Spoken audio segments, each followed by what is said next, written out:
let me do a transition. But I've got the mic set, and then I just need to adjust cameras. What's going on with this one here? Okay, great. Yeah, let's just have all the cameras be totally different sizes. That's fine.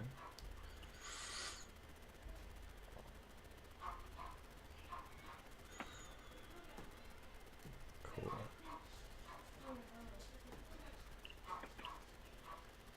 There's that. One camera down. Sound looks great. Unsurprising. Okay.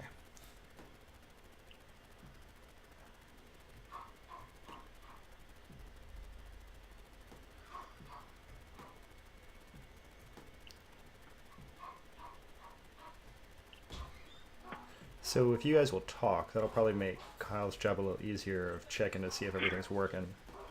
Yeah. That makes sense. So So I went with pool advancement. What else did you guys take? I went with pool advancement as well, but I kind of spread them out. I put 2 in intellect and then 1 each in might and speed. So I just like bumped everything up a little bit. okay. Pool advancements are good. Kyle, can you hear yourself?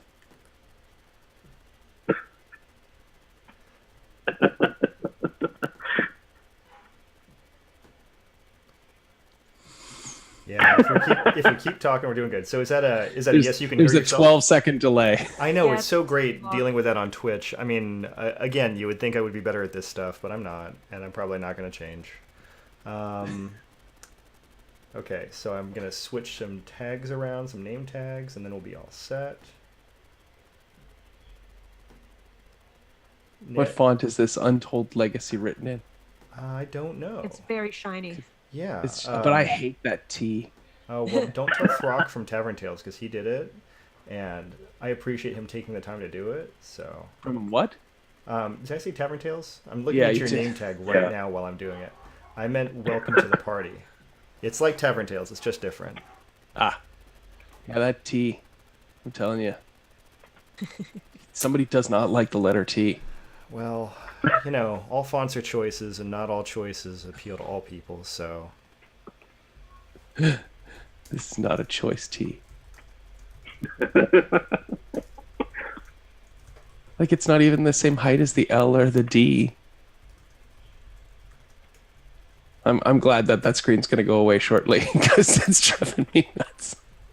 Well, let me get this go live tweet posted so that now we can solve Kyle's brain problem that he's having.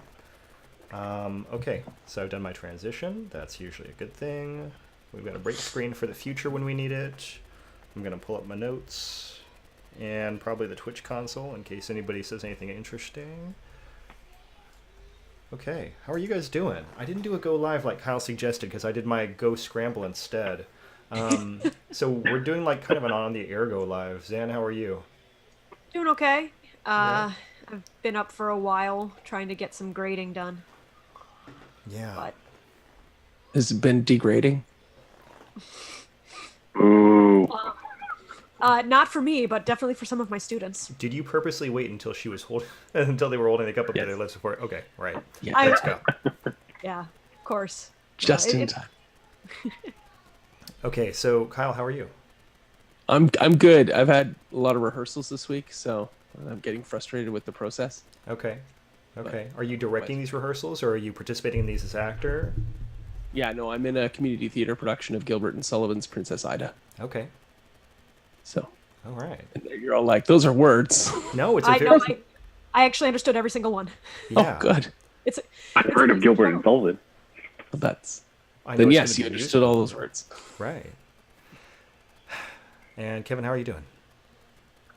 Not too bad. I went to the dentist yesterday, so my mouth is all pain and blood. But that's not. Yeah. Wow. Okay. Intense. Good, good.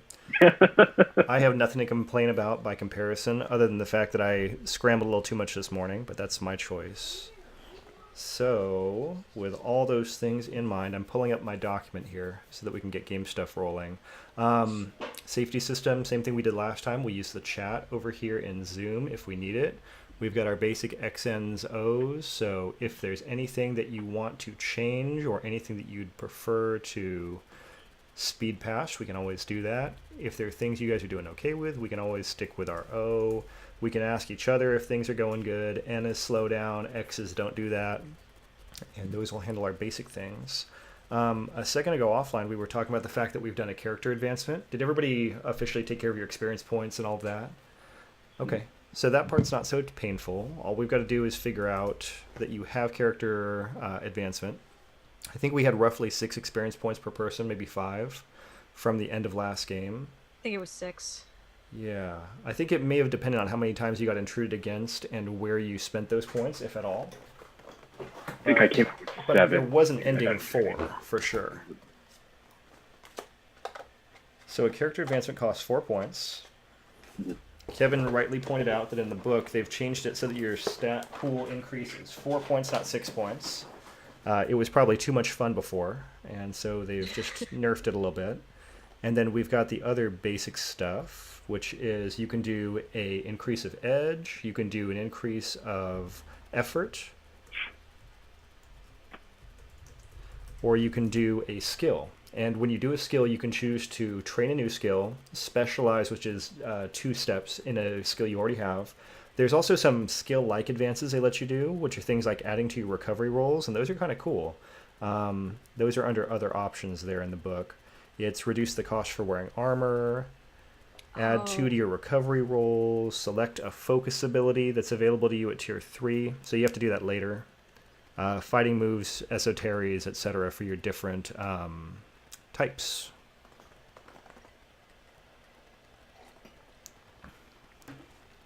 So did everybody go stat pool increase? I didn't make any choices. Okay, well, you can make these choices on the fly should you choose to make any choices. Didn't we also have an issue where we were talking about redoing a character ability? Something has happened to the screens as Yeah, well. I just noticed that. I think that when I resized, I messed everything up like I do. So that's probably something I should fix. And, okay, here we go. First, pull down. Second, resize. Third, don't make Zan's head look too huge. Well,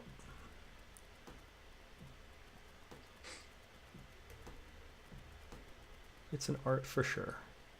Yes. Okay, so let's see. I want to say we had an issue with somebody's skills last time, and I want to say it was Kyle, but I'm not sure. It was me. I didn't pick them. Okay. And did I we- just have one skill currently. It's called positive social interaction. But the books are coming soon, and I'll pick some stuff up as we go along in game because I felt like that would be better to be more connected with what was going on in the game itself. That's totally fine with me, yeah. So, yeah, skills are not like a stopping point, I don't think. So that sounds good. Yeah, so what I did was I made the choice entirely on my own to resize the zoom window so that I would be more resource happy. And then in doing so, I made you all weird sizes. And put yourself in twice. Well, I mean, yeah. That's what's important. I mean, as a director, that's the choice I make, you know. So Yeah. I like how my nose is cut off. You can only see my eyes and mouth. I'm working on this so hard right now. I'm trying to get all of I'm everybody's adorable. best sides in here. It's pretty funny that that happened too, because I have not a very big nose. It's quite tiny. Wow. Okay, so close to having this right. I should just really write myself several notes about what not to do when doing all this. And then, of course, I will do what I did today and just promptly run around and forget about them all, but I should do it. We'll still enjoy it. Thank you, guys. Appreciate it. Even if you did write notes, the next time when you used them, those notes wouldn't work because that's the way life is. Yeah. Okay, well, I was super hopeful as well that the purple chicken scratches that Hans had drawn last week, because we've been gone for a while and everything was perfect, we were going to come in and see this like beautiful image of this settlement. That's suddenly you know what's so funny is there were like 3 times this week where I made some attempts at like doing something more concrete with it all, and I Yep. didn't. So, yeah, we all make choices. we do. Some of them are better than others. Yep, this was not that one. So the good news is I can make a new page and I can make you all land on that. So in future, that can be a thing. I even have some assets available to me if I really pay attention. So, okay, back to where I was. Let's talk about our game. So we're playing Numenera. We've got our characters all set. Runaway Robots is joining us. That's excellent. Thank you very much. We're going to real quick remind ourselves of who we are and who our characters are. And we're going to do this in overlay order. So we're going to go Zan, Kyle, Kevin.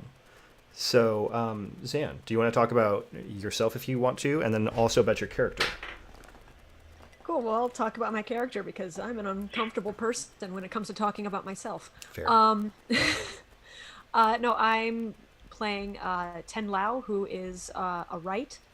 And if we're going with the full character descriptor, it's an imaginative Wright who augments flesh with grafts. So has a lot of different things attached to them. Really likes working with fine-tuning stuff.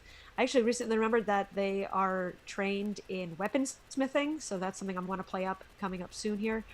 Has some sort of rivalry with Ho Shen. We'll see where that goes. And yeah, that's about where we are right now. Those are all good things to know. I think that covers all the big stuff. Let's see. Do we want to do Kyle next? Looks like Kyle's gone. At least Oh, in the yeah. room. That happens sometimes. Okay.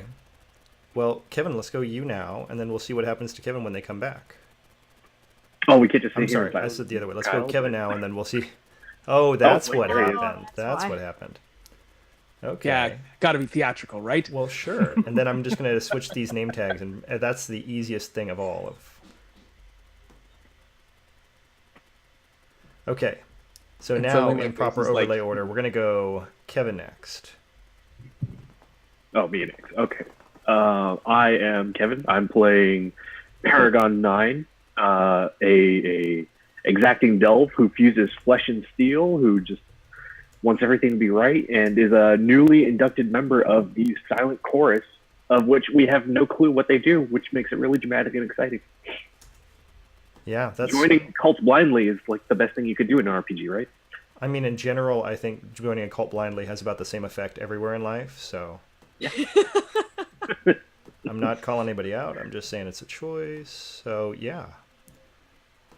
Okay. And did we do your character sentence? I think you did, yeah? Exacting Yeah, delve. exacting delve who fuses flesh and steel. Yeah, So cool. I am a robot ranger, basically. That sounds cool when you say it that way. Kyle, would you like to go? Sure. Kyle. I am playing the character Jackie. Jackie is a birdman who controls gravity, a charming Jack, and Jackie is going to be the mayor of the settlement and rule overall from above. It's not even a joke at this rate. No, it's not. All right, so this is our Numenera Untold Legacy game. Last time, we dealt with the idea that everybody had just arrived at this new settlement, the Seed Colony. You all haven't even gotten a proper name for it yet. So it's No. just the colony right now. We had some interesting backstory scenes where we learned that Jackie and Verathon have beef. They have some things they're dealing with. We also learned that, pardon me as I draw squares, we also learned that Ho Shen and Ten Lao have the issue of whether or not they really can agree on whose property is whose intellectually. And yeah, then we found out that Kai Labrie of the Silent Chorus has inducted our Paragon 9 into their number to whatever effect.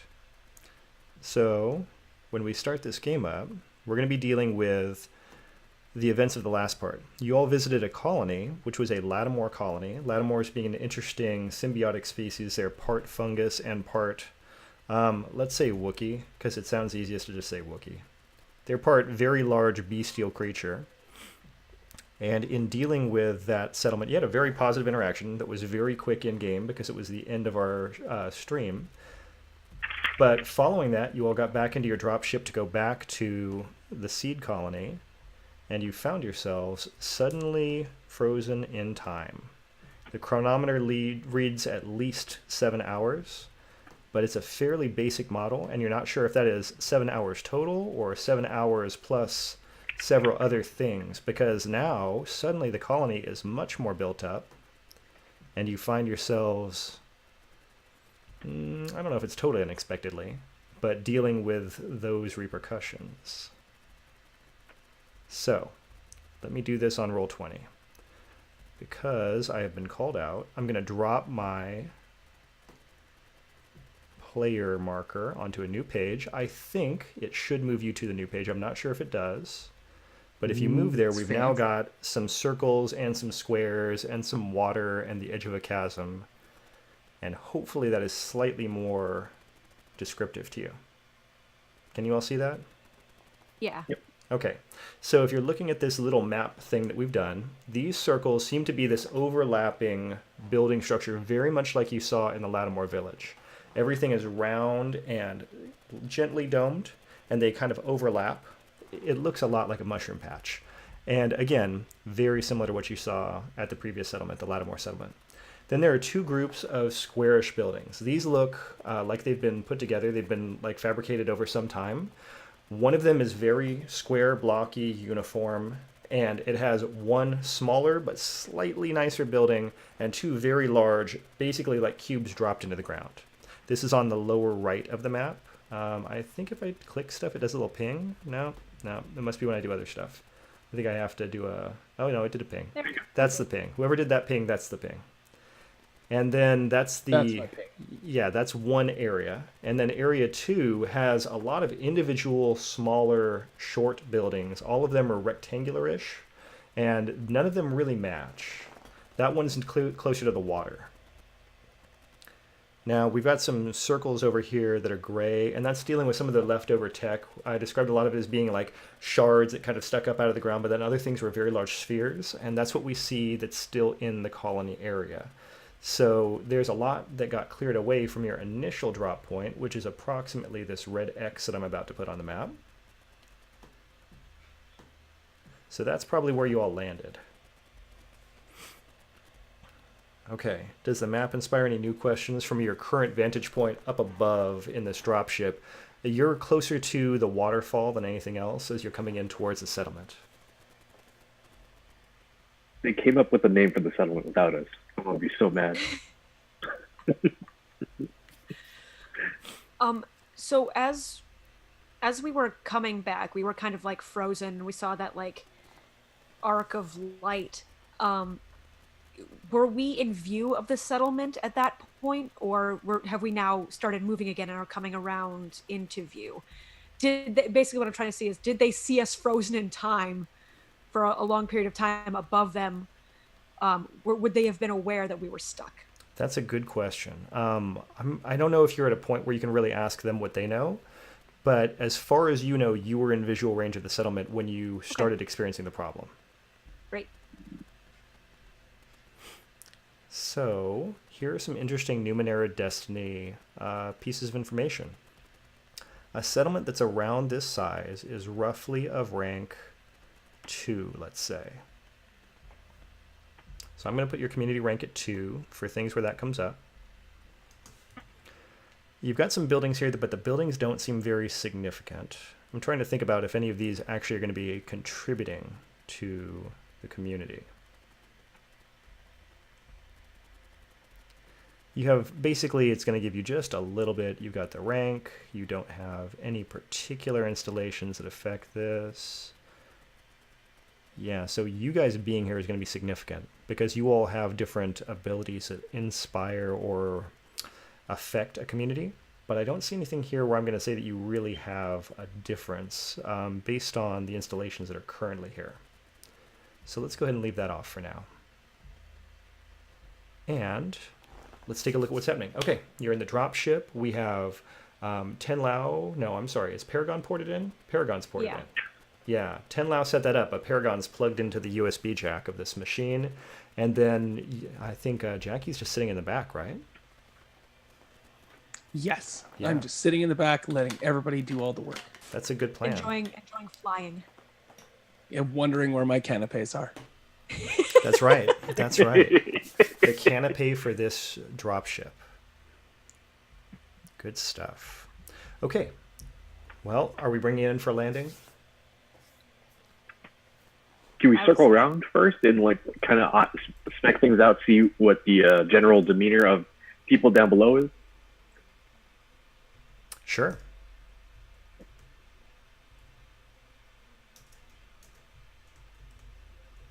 Not doing a Top Gun and like flying inches away from the buildings, but just like a big wide arc around, just trying to see if there's like panic or like if people are like sort of calm and just going about their business. If people are glad to see us having unfrozen in the sky.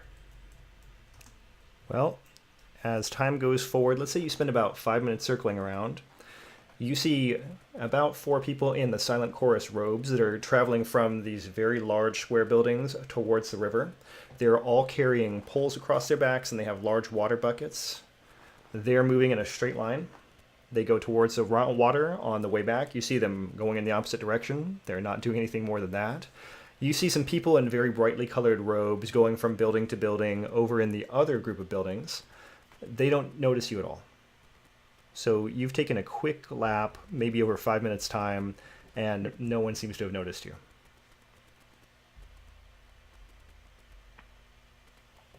Are we invisible? And now have you equipped the dropship with some sort of cloaking, or that you had not made us aware of, or are we just that insignificant? Tenlau quickly tries to check the readouts of the dropship. No, to my knowledge, is nothing has been engaged. Perhaps they are just very focused on their tasks at hand. Yeah, they may be doing that. Now, one more thing is you get just at the edge of your landing. So I'm imagining when you circle around. My thought was if you were coming down from the waterfall, you would go counterclockwise, maybe towards your landing point. This is just how I thought about it in my head. So as you're coming down towards the edge of the chasm and towards your original landing point, there is one more Silent Chorus robed figure who I'm going to drop a pin for as well.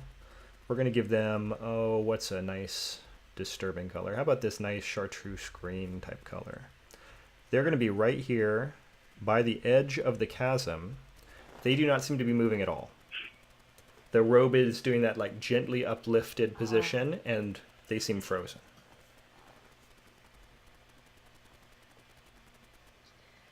Well, I think if I am starting to recognize this correctly, that is probably another person stuck as we were in its time. Yeah. Awfully close to the edge, they seem. This is strange. Hopefully Maybe no one will push them in.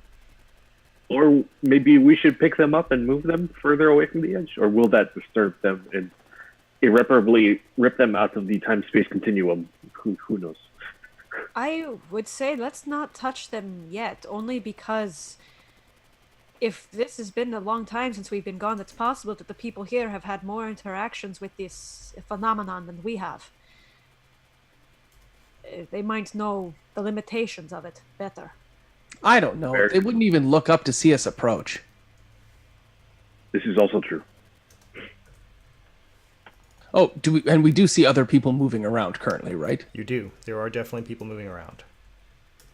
That Jackie waves and smiles and says hello as we fly in, like on a parade float. Okay. Yeah, in my mind, it was like you're hanging out the back of a helicopter and like doing a wave from like a Huey. But yeah, it's good. So as you bring yourself in and you're seeing what's going on, yeah, you're waving. The people who are wearing the very nice robes, they see you. They ignore you. There is definitely a moment where they make eye contact, but then go about what they were doing before.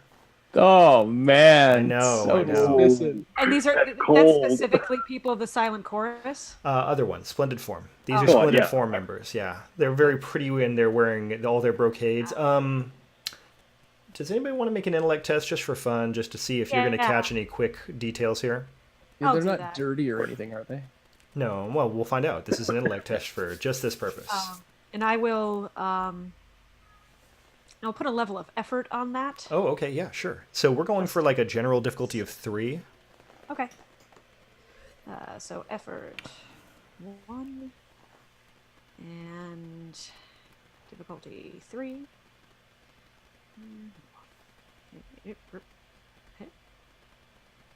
And there. Nice, nice, nice. Looks like we're getting some good rolls on this. Oh, cool. So you had a major effect. Yeah. What do we want that to be? Oh.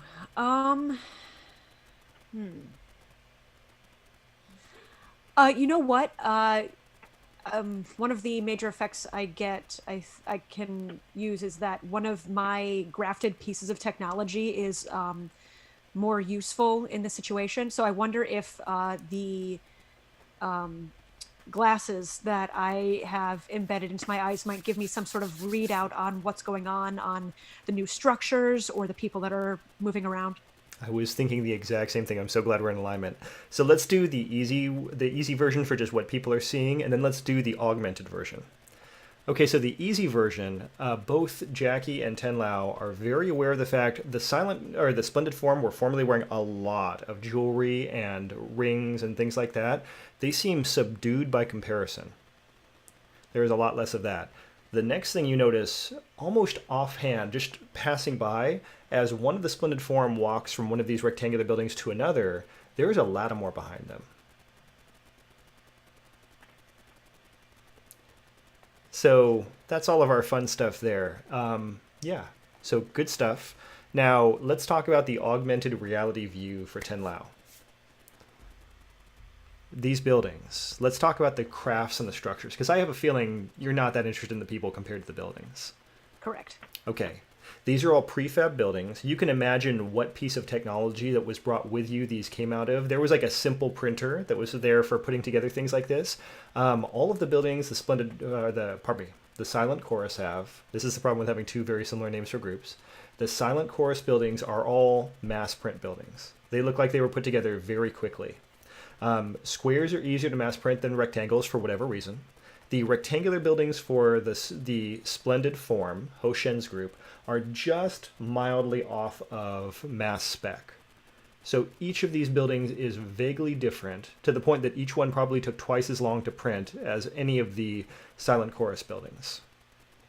Additionally, in the area that you're finding the settlement in, the seed colony, there's no signs of radiation, there's no signs of pollution environmentally, and you get a lot of readout on these technical pieces. A lot of them have already been mined and broken down into Iotum, and they're basically sitting waiting for someone to come pick them up.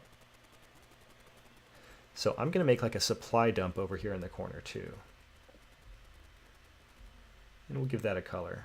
Zan, what's the color you like? Blue? Blue it is. I will use this blue I didn't use yet.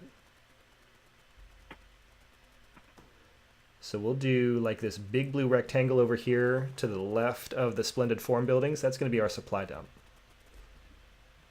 Okay. Cool. Okay, is there stuff that you would have wanted to know about that I didn't mention?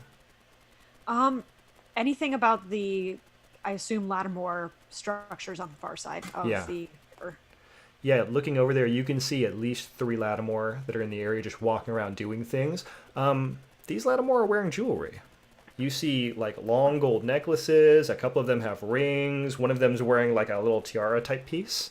And additionally, all of these buildings are new. They look like they're in like finishing stages, but yeah, they're almost identical to the buildings you saw before, just smaller. Okay.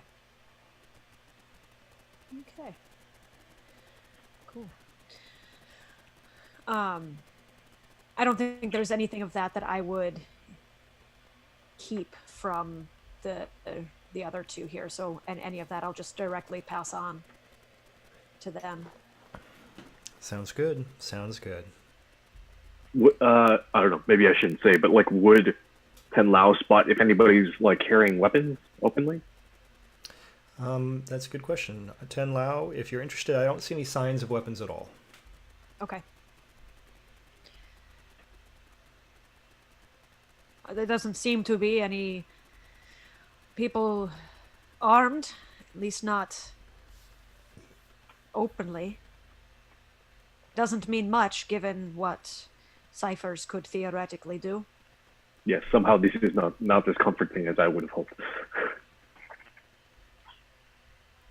But I say that we land here and see if we cannot make contact with any of the people that have been here for significantly longer now. Yes, if we could speak with Hoshen and Calabri, that might be the ideal. Yes, let's speak with Calabri.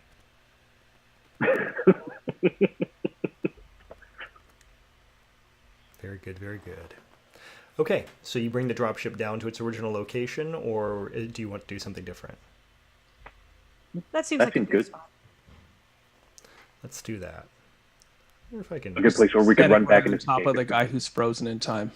Yeah, See what happens. that could be a thing. Okay, we're going to give the dropship. Dropship's going to be maybe an orange. I don't think I've used orange yet. That'll be the dropship. The more things I can do in simple shapes, the better I can make sure that they look like simple shapes. Okay, so we've got the dropship that's landing. Where all do you go? Are we going in the direction of the silent chorus? Are we going in the direction of the splendid form? Are we splitting up? The silent course is on the outer edge, right? They have the square buildings. That's right. Yeah. Let's start there. Let's work outwards and go in. Okay. Sorry, go ahead. Good. Okay, so you walk towards the Splendid Chorus buildings. One of the things you're noticing is that, oh, nice. Whoever's doing the captions, who I think is Kyle, thank you. We've got, each of these buildings has multiple doors that are set in the sides. There are no doors themselves. They're just openings. And they seem to have like a cloth curtain or something like that to them. So people are moving in, moving out. There's actually a few more people now. It's a little bit of a bustle, but everybody seems to be doing very manual jobs. You see several people carrying bowls that are heaped up with something. It looks like it's probably food. You saw the people carrying the water poles and the buckets earlier, and they're still moving back and forth in the direction of the river. And then now you see some people who are moving around. They've got like scrubbing devices, just like manual scouring pads, and they're going over the sides of the building and just doing general cleaning. They seem to be paying more attention to this central building, the one that's the smaller of the three, than they do to their larger buildings. How come my map ping doesn't last as long? Maybe it's because I'm holding it down too hard. I don't know. Okay. Anyways. Did you say holding it down too hard? Yeah, because I was pressing it. I'm holding it for like a second. Oh, no. The longer you hold it, the longer it pings. Okay. Yeah. Now I've got it. I use this feature never, so. Okay. So you've got these bigger buildings, people moving around a little bit. Yeah, they seem to be paying more attention to the smaller building. The bowls of food, are those like the rations we came with, or is it some sort of local food? So you're looking at it. It is a white. It looks like it would be maybe couscous-sized, like little pearls of food that are heaped in a bowl. It doesn't strike you as being the form of the rations that you brought. Maybe if they had processed it somehow. Mm-hmm.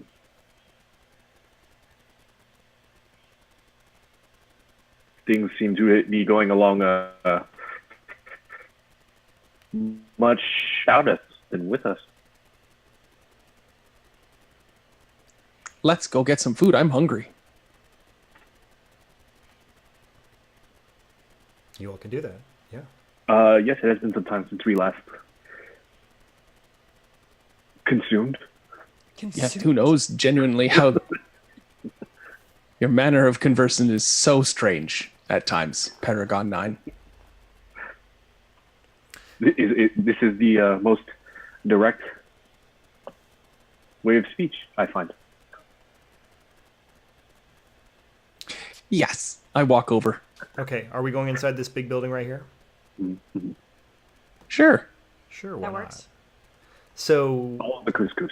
yeah, there are several of these doors, portals, and as you walk through them, the room has like bunk beds tiered up 3 high on all of the walls. And then the center Top area... bunk. I call top bunk. Sure, sure. Yeah, there's nobody in them right now, and right now they are like dressed down, sheets are flat and pulled back just slightly. And then in the center there are several long tables, and right now, yes, people are sitting down at them and they are beginning to eat. So everyone has their own individual small bowl like this. And they're sitting there and eating with a simple scooping style spoon. Very quiet in here, as always. Do we see Kylapri in this dining hall? You do not.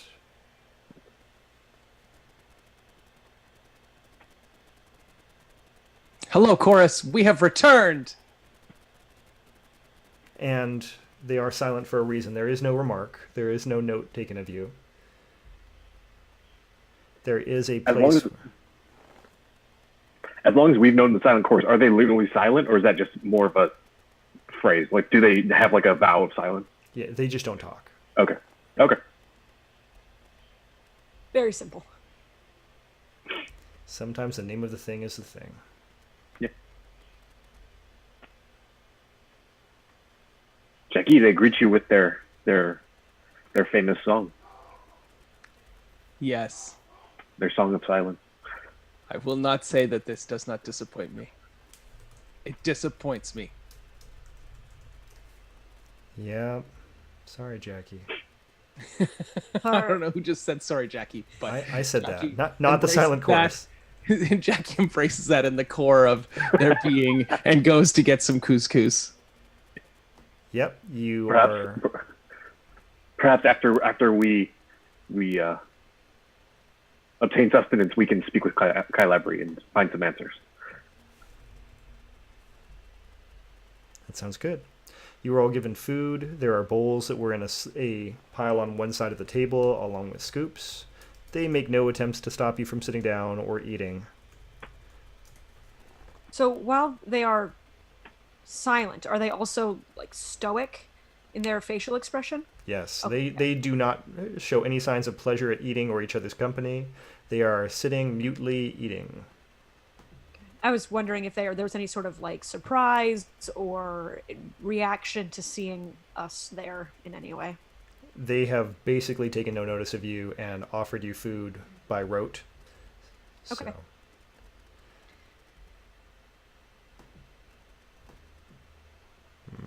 Excellent. Well, having fulfilled my request for nourishment, let's leave this boring, quiet place. Well, what if we checked out the smaller building that is in between them? It might be where Kylabri Oh, is. I just meant this place. Yes, of course. Let's go comb through all of the buildings and then find the one we like the most and call that one our own. I enjoy these very fast, quiet meals. They please me. yeah, it was extremely efficient, that's for sure. Yes. I feel Oh, like God. that would be, like, right up Paragon 9's alley.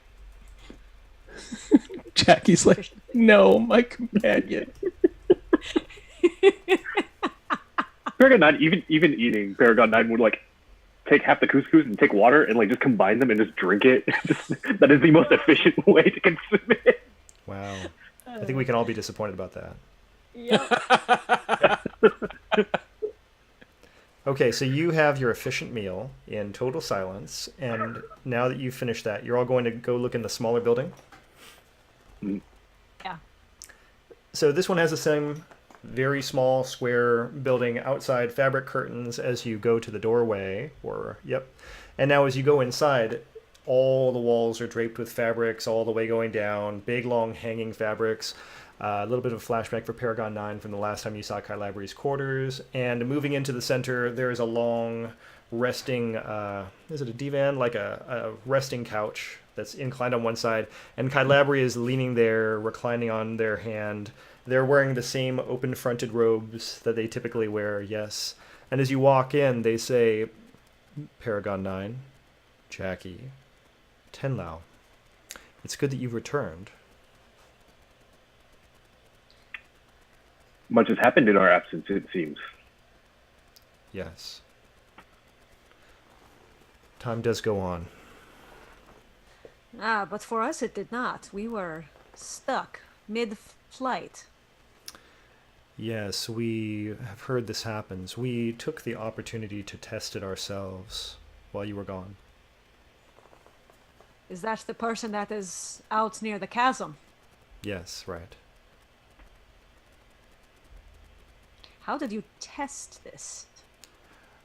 Tenlau asked for a suitable volunteer, and they agreed. 10 Lao or Hoshin? I'm sorry, I meant Hoshen, the not bad one. No, the bad one, not the bad one. You know what I'm saying. I'm doing one other thing. It's my fault. No, it's good. It's good. Very well.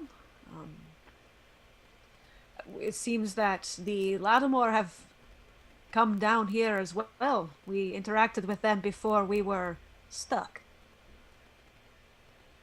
Yes, the Lattimore. I can appreciate them.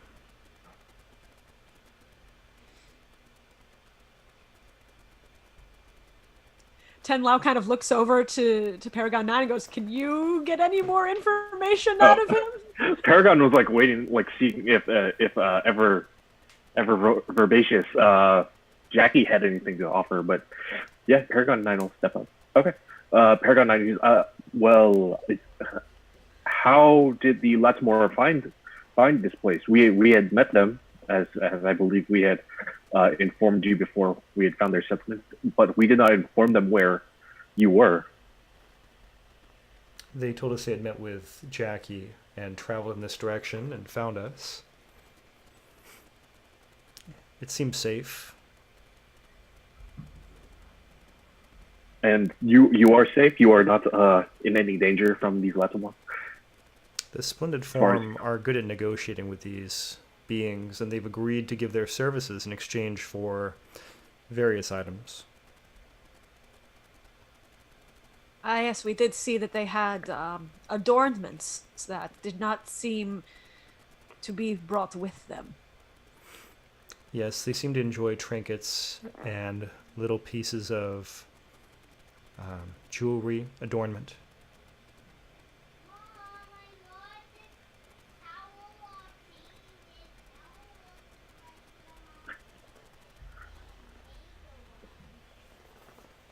Sort of out of character. What else do we think we need to get out of the Silent Chorus besides like sort of a update? How much time has passed since we left? Yeah, that was my next question. That's a good question. And Kylabri thinks for just a moment. It says, I would say it's been about 28 days. Shit. So we had time to go to a rehab clinic and get clean, or the entire world would have fallen to zombie apocalypse. Wow. That's clearly what happened to the actors that portray our cast, is someone had to go into rehab for a period of time. It's probably the director. It's probably not you guys. But now that they're back, everything's better. Oh, man.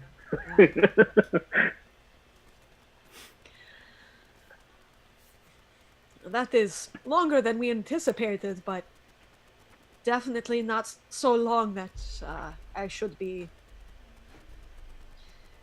surprised, I guess. We are still learning quite a bit about this time thing. Perhaps, against my better judgment, we should go talk to Hoshen about what they've been able to find out about this time jump situation. Kylabri says you should. Hoshin has made several advancements in terms of technology while you've been gone. Tenlau bristles and kind of like scowls a little bit. How have your relations with Hoshen gone, Kylabri? Since it does not seem like you have combined the settlement. There is a great divide. Yes, there seems to be some segregation among the factions. That's true. I've known Hoshen for some time, and they are always a very creative and helpful individual, but Hoshin has many followers who have different opinions. They tend not to reach consensus with speed, if at all. And it is best that we live apart. The Silent Chorus acts in unison and without independent thought, as is proper for a group that is agreed on the way to proceed. Yes, but that is not good for common defense of a core settlement. You need to find a way to come to commiseration with Hoshen and his people in order for us all to be protected and live safely. Well, it's a good thing you're back then. Aw, shucks. Jackie thoroughly agrees.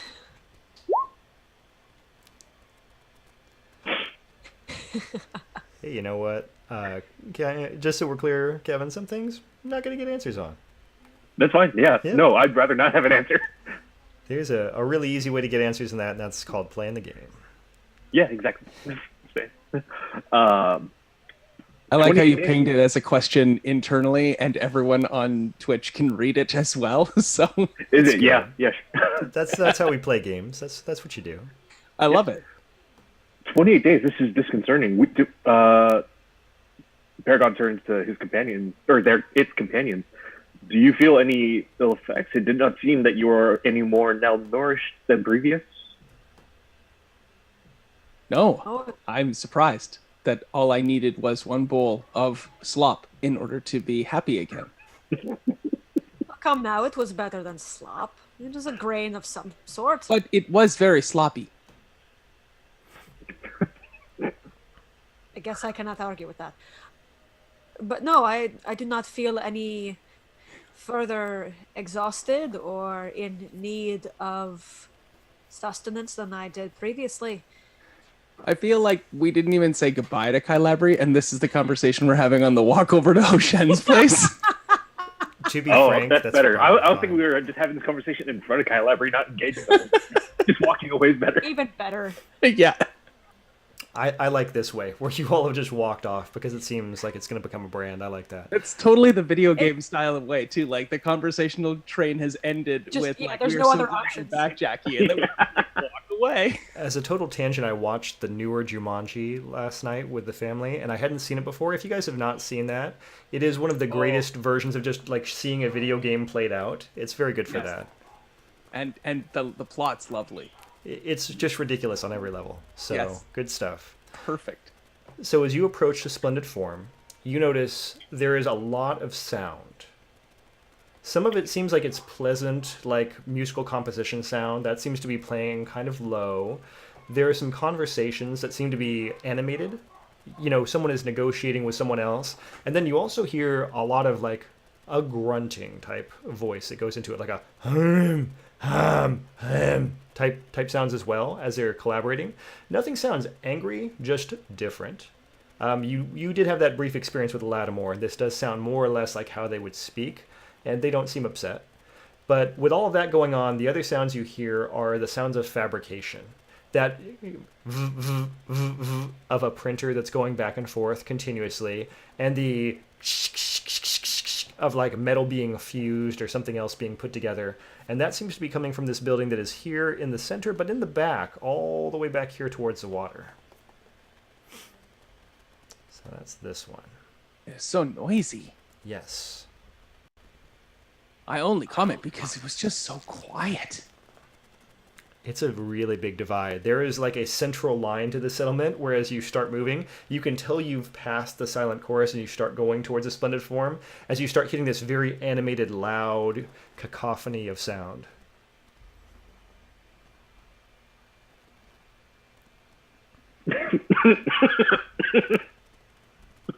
I guess we'll attack. go toward. I guess we'll go towards the sound. I don't know if anyone will see that on the stream. Oh, there he is on the stream. Yeah, yeah. Interloper. Paragon will literally like grab the first splendid four person he sees and ask, where can we find Hoshen? Did you physically grabbed or just like flag down? Not like grab him by the collar, but like hold them by the shoulder firmly so that they can't walk away. Okay, very good. This first person that you notice is wearing like a long brocaded red robe with gold accents all over. Their ears are pierced, but they're wearing no earrings. They are wearing a simple gold chain.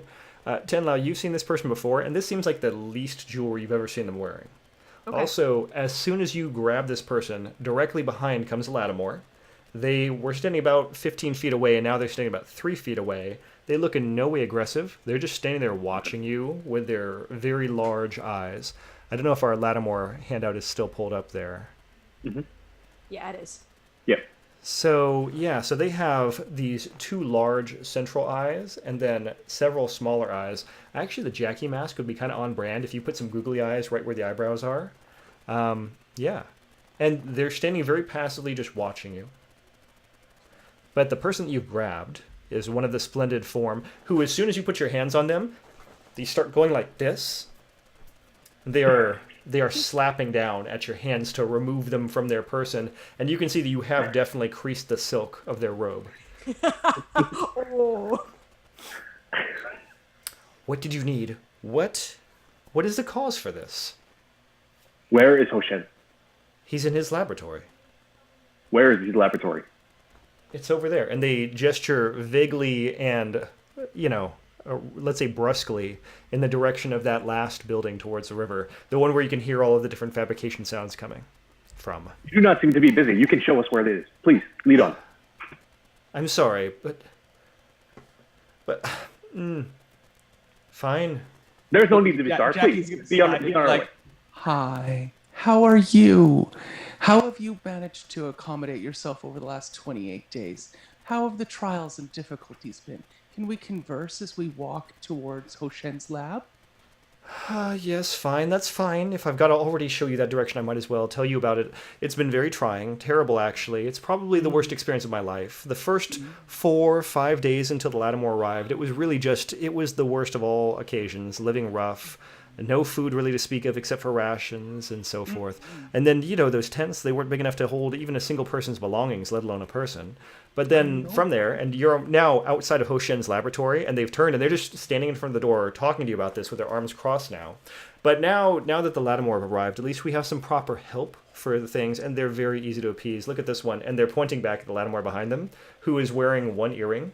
Look at this one. I've basically purchased their services for an earring. I mean, it's about appropriate for the amount of labor they put in and what they understand, but really, it makes things just so much easier not having to do simple manual things like find food, bring the food to the table, open the windows, things like that, which I really don't care to do myself. And now that we've got some proper trade going, I think that at this point, this will eventually be an inhabitable settlement. That's lovely to hear. Jackie has mimicked their body posture as they walked along and crossed arms at the same point and nodded their head appropriately. And then once the conversation is done, attempted to decrease their shirt and say, let's hope we can have an opportunity to discuss how things are going for the future later. Yes, I think that would be good. Okay, in the future, Jackie will have an asset in dealing with this person. This person will remember this. So, okay. Yes, that would be good, because there are many improvements to be made in this settlement. And those silent cores, don't even get me started about how hard it is to get them to do simple things like reorganize their settlement and where they've got all of their belongings put. Right. Are there posted laws on murder in the settlement yet? You haven't seen any. Oh, man. What are we going to call this person? Good for Creased shirt? Do you want to know? Shirt. Like, splendid form? Yeah. Do you want to know their actual name? Oh, yes, absolutely. Let's... Their name is Serapha.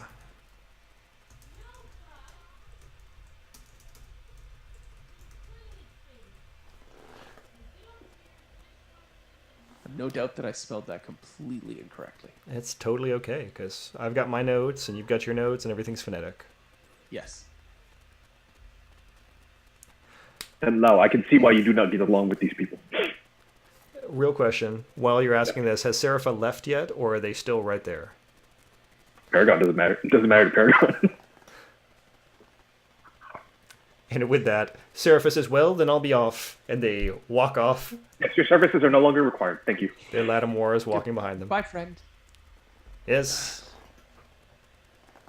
The problem I have with these people is that they are too enraptured with their own ego. If you put aside what you want for the betterment of the people around you, your imagination will have a far wider spread. That is a very nice way of putting it. Oh, okay, If we well, ha- let's go talk to Hoshen then. If we have to. You don't have to. No, I will go because I would also like the information. I'm curious, but let's go. Yeah. Jackie, I believe it is best that He you... will accuse you of trying to steal things again. Oh, I know that. Okay. Fair. Everyone good? Okay. Yes. So Hoshen's laboratory has two very large doors. They're each wider than a person. So I would say these doors are probably about 4 meters, 12 feet wide each. So these are going to really slide aside. This would probably be good if you had to bring a large piece of tech out or something like that. As they open up like that, all of the sound increases. You start hearing that of the printer is now quite a bit louder. And all of the of things being, let's say, welded has all increased quite a bit. There is a semicircular workstation in the center where Hoshen is gently hovering and using their various arms, their articulated arms that come over their back, and their actual physical hands to put things together and move them around. And as they get the door alert from their 3D hologram in front of them, they spin around. Their crafter's eyes do kind of like a double focusing thing, and they see all of you there. And then Hoshen dismisses the display, puts the arms up, puts the thing down, and looks at you all and says, "My calculations were off." And then they take up a scratch pad and start making some notes in there as well. Quite a bit off. Did you expect us to be frozen longer or shorter? Longer. Not because I did anything, you know. I wouldn't do anything to you, but just measuring the energies of the place, I expected that was going to be longer. I apologize that your mathematics seem to have failed you. Good job, good job. Wow, Well, that was actually no. really well done. If you ever have to measure things and you have one sample, it's pretty tough to really know exactly what's going on with a totally unknown force, but yes, I would have expected you would have been frozen at least 5 more days. Seems you have done quite a bit of research on this phenomenon. Have you been able to harness it in any way? Well, I froze one of the silent cores just for a sample case, but I haven't actually been trying to do this. It's very inconvenient. It happens unexpectedly and in the middle of experiments without any sort of notice, alert. Have you been able to determine how big of an area it seems to affect? With that, Hoshen throws up a big display in front of themselves. They've got this big 3D hologram, and as they move, it walks with them, so it's getting right in front of you as they walk forward towards you. How tall is Tenlao? Because Hoshen is approximately 5 feet tall. Okay, no, Tenlao's a little taller than that, but not much. I definitely imagine them a little, like, kind of shorter and stocky, so maybe like 5'2", 5'3". Yeah, okay, so you're both rather short. Hoshen is one of those people who's become compressed with age, but as they've done that, instead of worrying about being shorter, they've actually just levitated themselves up in the air. So they're at eye level with you right now, because, you know, it's not a big deal to go around just floating. So they just do that. So they've pulled up this big display, and you can see that the chasm is kind of roughly diagrammed. It's really done from this side, and it's kind of like a projected experience or a projected estimate of how far across it goes. You guys did have the dropship. And they've drawn like the idea of a pin in the middle and a radius outwards. And from there are some calculations of how far away things are and how long a temporal effect might last. And you were one of the sample cases. The estimate was quite a bit off for you, but if you were to kind of like modify the formula and so forth, you can imagine this person who is standing at the edge has been there for about 15 days right now. Okay. Were there any other pinpoints on there? So there was us and then the person at the edge. Was there any other? Yeah, so you remember when you first got there, the silent cores were all frozen for a couple of hours, so that's there as well. Okay.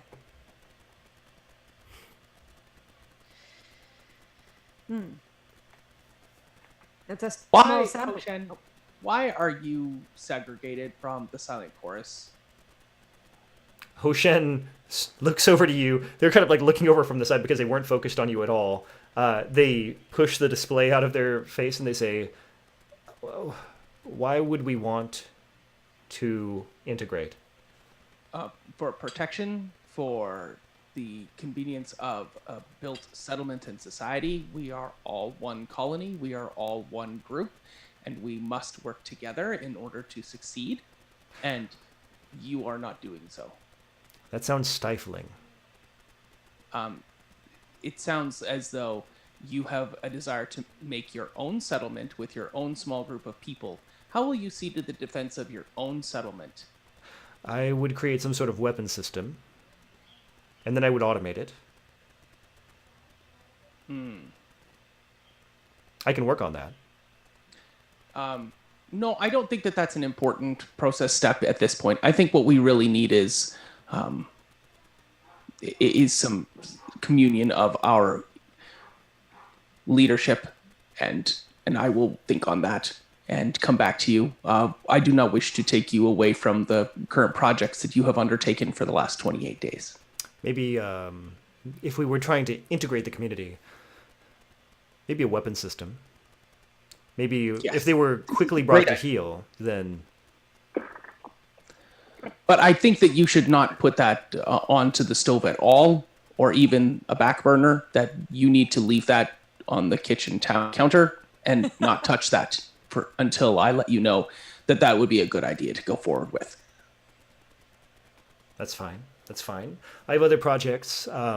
Yes, you do. You are a busy person. Yes, that's true. There are quite a few things that we're doing. Yes. I mean, one such as yourself, so inclined to mechanical thinking, must understand that having two separate living situations is the least efficient of all modes of building such a settlement. This is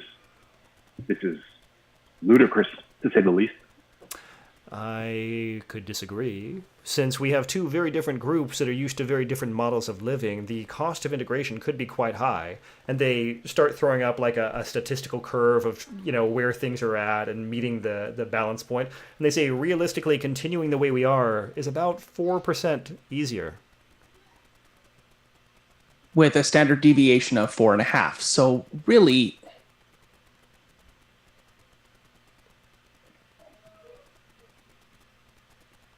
Hoshan, you seem to have frozen.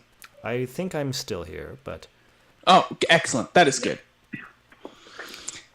Well, we will allow you to continue to work on the projects that you are working on and apologize for our intrusion.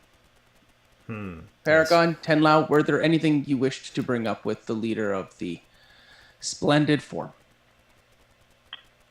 In what manner did you freeze this member of the Silent Course by the edge of the cliff? I told them to walk forward to the edge of the cliff until they became frozen, and they did so. Wow, so scientific. I measured the time, and then... Anyways, with that, although I can't say that I'm entirely accurate with all of these projections that I've come up with, I do have some simple suits. If you're interested, they point over to the corner, and there are like 4 big protective coveralls. If you wanted to try to get any closer to the edge, they might protect you from the temporal forces. And additionally to that, I have and they throw some things out of the way. There's now a big pile of like gadgets and gizmos that they're throwing over their shoulders, and they pull up like a box that looks kind of like divining rod-ish because it has 2 big handles like this. This seems to be a sensor that may be able to detect these temporal eminences that are coming from the chasm. Great, we should have some of these mounted to the dropship. Well, I have this one right now, so you can take it with you. Yes. Okay. I just let Paragon take it. Yeah, Paragon will take that one. There you go. Do the Lattimore here have any local leadership that we should make ourselves aware of? I don't know if Lattimore work like that. They seem to all agree on things fairly easily, but work as individual units, and they've all sort of agreed to lend their services to our people as part of what's going on in exchange for simple trinkets. And have you had any interactions with Kylabri in the last 28 days? And how have those gone? I think someone spoke to them about something and they did their usual interactions. I work on my experiments.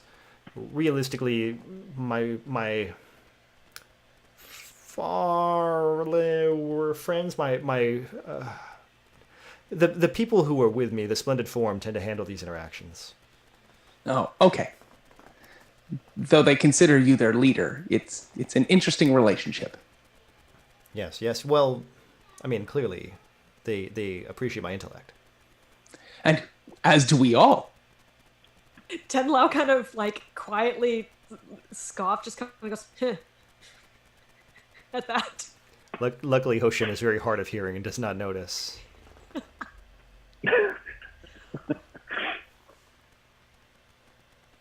Well, I think we should have a whole community meeting sometime in the next 3 days. Please arrange your schedule in such a way to accommodate for that. Fine. Yes. Okay. Yes. Okay, goodbye. We will leave you to your toys. Best of luck in maintaining your mathematical functions. Well, now there's a little bit more data to work with, but that'll be better. Also, thank you for providing additional samples. As they're like waving a wand back and forth over your body as you're leaving the room, in case there's any residue. Oh, thank you. Scowl. I like him. I don't know what your guys' problem is with him. I want to burn the whole splendid form down. Burn it I don't all understand. We know what they want, and that's great. We don't know what the Silent Chorus wants. They won't tell us. So on your way out of the Hoshen laboratory, I'm going to make one more little box for fun here, because something you're noticing is that the original supplies that you were all sent with are still sitting in a box. So all of those emergency tents and so forth, they've all been put away, and they are all... Oh, I don't want that color. Let's get another color. There is an area where all of this stuff has been put away, and it will get a color as soon as I can get things rolling here. Okay, anyways. Apparently I'm not allowed to select a new color right now. But there is a supply area that has been left outside of Hoshen's laboratory. That's what we'll do. We'll just make it look like a whole bunch of boxes on top of each other, because apparently that's the tool I have in my hands right now. So this is where all of the supplies that you just left behind are. So you have... My picture went away. Did it go away for everybody else? Really? Yeah, it did for me too, and I had to refresh. But I'm like looking at an ad right now, so I'm waiting to see if it'll come up. Weird. Is that what's going on up in that corner? Okay, that's helpful. Mine's fine, Okay. but I had to refresh it earlier. So. Oh, okay. Yeah, refreshing brought it back for me. Okay, good fun. Okay. We should sing the Everybody Loves Technology song. That's right. There are always learning curves and little things you got to get ready for. So there's a pile of boxes in the Splendid Form area, and that seems to contain the emergency tents. You see a lot of those ration wafers that you had before. Everything's just kind of been left here. It's been packaged back for the most part. Packaged back up. That's lovely. It's very typical for the Splendid Form to keep these resources to themselves, of course. Well, everybody else has some place to live. You guys are the ones who are homeless right now. Yeah, that's true. No, I took that guy's bunker, remember? I can go live with the Silent Chord. Yeah. I will pitch myself a tent somewhere on my own. Oh, can we all just live in the dropship? Can that be our place to live? I mean, you guys could. But it only has a canopy. It doesn't Oh, even have still walls. canopy. No cannabis. Yeah. If we get those canapes, it'll be a home, not just a place Just to name live. the dropship the canapé. Sure. Done. Done. I'll get the spray paint. Oh, we didn't ask if the settlement had a name. Well, no, I'm guessing it doesn't. It doesn't. Only because it doesn't really seem to be a settlement yet. It seems to just be two separate areas of function. Yeah. Welcome to the Great Divide. Well, you know, I can do GM intrusions and take away some time from you guys, but it's no fun to take away the naming of a settlement. It seems like the Splendid Form will come up with a name, and then of course will be like, whatever, call it what you want. We don't care. All in favor, say aye. It'll take the Splendid Form like 2 months because they're all too creative and too like, no, my idea's better. Blah, blah, blah. Wait until you have the community meeting and you find out that you've just uncovered the secret of why there's no name. Yes, I'm excited. So Well, what's next? In the meantime, we could check out what's going on in that crater. We could take a look at the supply dump that seems to be over there, just past these buildings. I wouldn't mind looking at some sort of iodum to see what we might be able to use. I'd be very interested in getting some sort of structure for our own purposes or the community purpose built. I'm also Yes. very, very curious as to where that water is going. I have something I would like to see about this frozen member of the Silent Chorus. If either of you are interested. What are you interested in? If they can be manipulated by those that are not frozen. Let us see. If we just simply go up and if the cloth is being able to move or not. If we are able to pick them up and move them, if we move them further away, will they unfreeze? Or? Yes, I think we also need to build a big, large central building that will allow us to hold the community meetings and other places like our own residence. So, like a community hall or lodge of sorts. Yes. Let me do a little bit of thinking on this. Okay. If Was we that take enough? after the Silent Chorus, we should build the most efficient building, and it should be erected most quickly. No, I will need longer to think about it than that, Jack. Okay, good. Well, you are very adept, so I did not want to presume that a little bit of time for you was a modicum of time for me. So, are we going to the frozen person? Yes. Okay, sure. You have arrived. They are standing there. Their robe is in that slightly off-center position. They've moved in a direct line. Their arms are down at their sides. Their hood is slightly down. It looks like they basically just walked towards the chasm, like they were just going to plunge over the edge. Let's turn them around. Okay. So Jackie goes up to hold onto their body and turn them around. Exactly. Yeah, I'm going to go touch them. Excellent. So you go up to touch that them. seems like the most dramatic thing to do. Sure. Yeah. So you go up to touch them. I Yeah. point these experience points at you, one of which is for you and one of which is for someone else. 10 Lao. 10 Because I Lao. gave Paragon 9 one the other time. I give you a lot of credit for remembering that for, even a week. So that's amazing. So you have touched this silent chorus person. And there is a moment where you expect yourself to maybe become stuck, something like that. Neither of those things happens. When you touch this person, suddenly they begin moving forward. And it's like that spent up time or that pent up time that they've not been going has kind of like suddenly taken place. You're both going to go off the edge of the chasm. Sounds like the best choice ever. So you're holding a person. They're now floating out in space. And what are you going to do about it? I'm going to save them. Okay. How are you going to do that? Because I can manipulate gravity. Yes. So let's start that discussion. How do I manipulate gravity? I don't know. Let's look back at our character focus. And what kind of options do we get here? So your focus is controlling gravity. We're at tier 1. Yeah. We're pulling stuff up.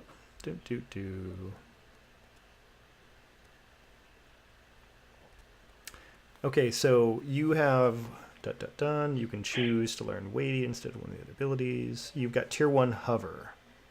Yeah. So floating slowly in air, concentrating to remain motionless in the air. Done. Okay. So right now it's going to cost you an intellect point. Oh, it was the edge. That's what we were talking about last time, wasn't it? That you had moved your edge to speed, and you were talking about maybe you should apply it to intellect because that's what you've been using more frequently? Yeah, that's what I'm going to do right now. Okay. That sounds totally good to me. Okay.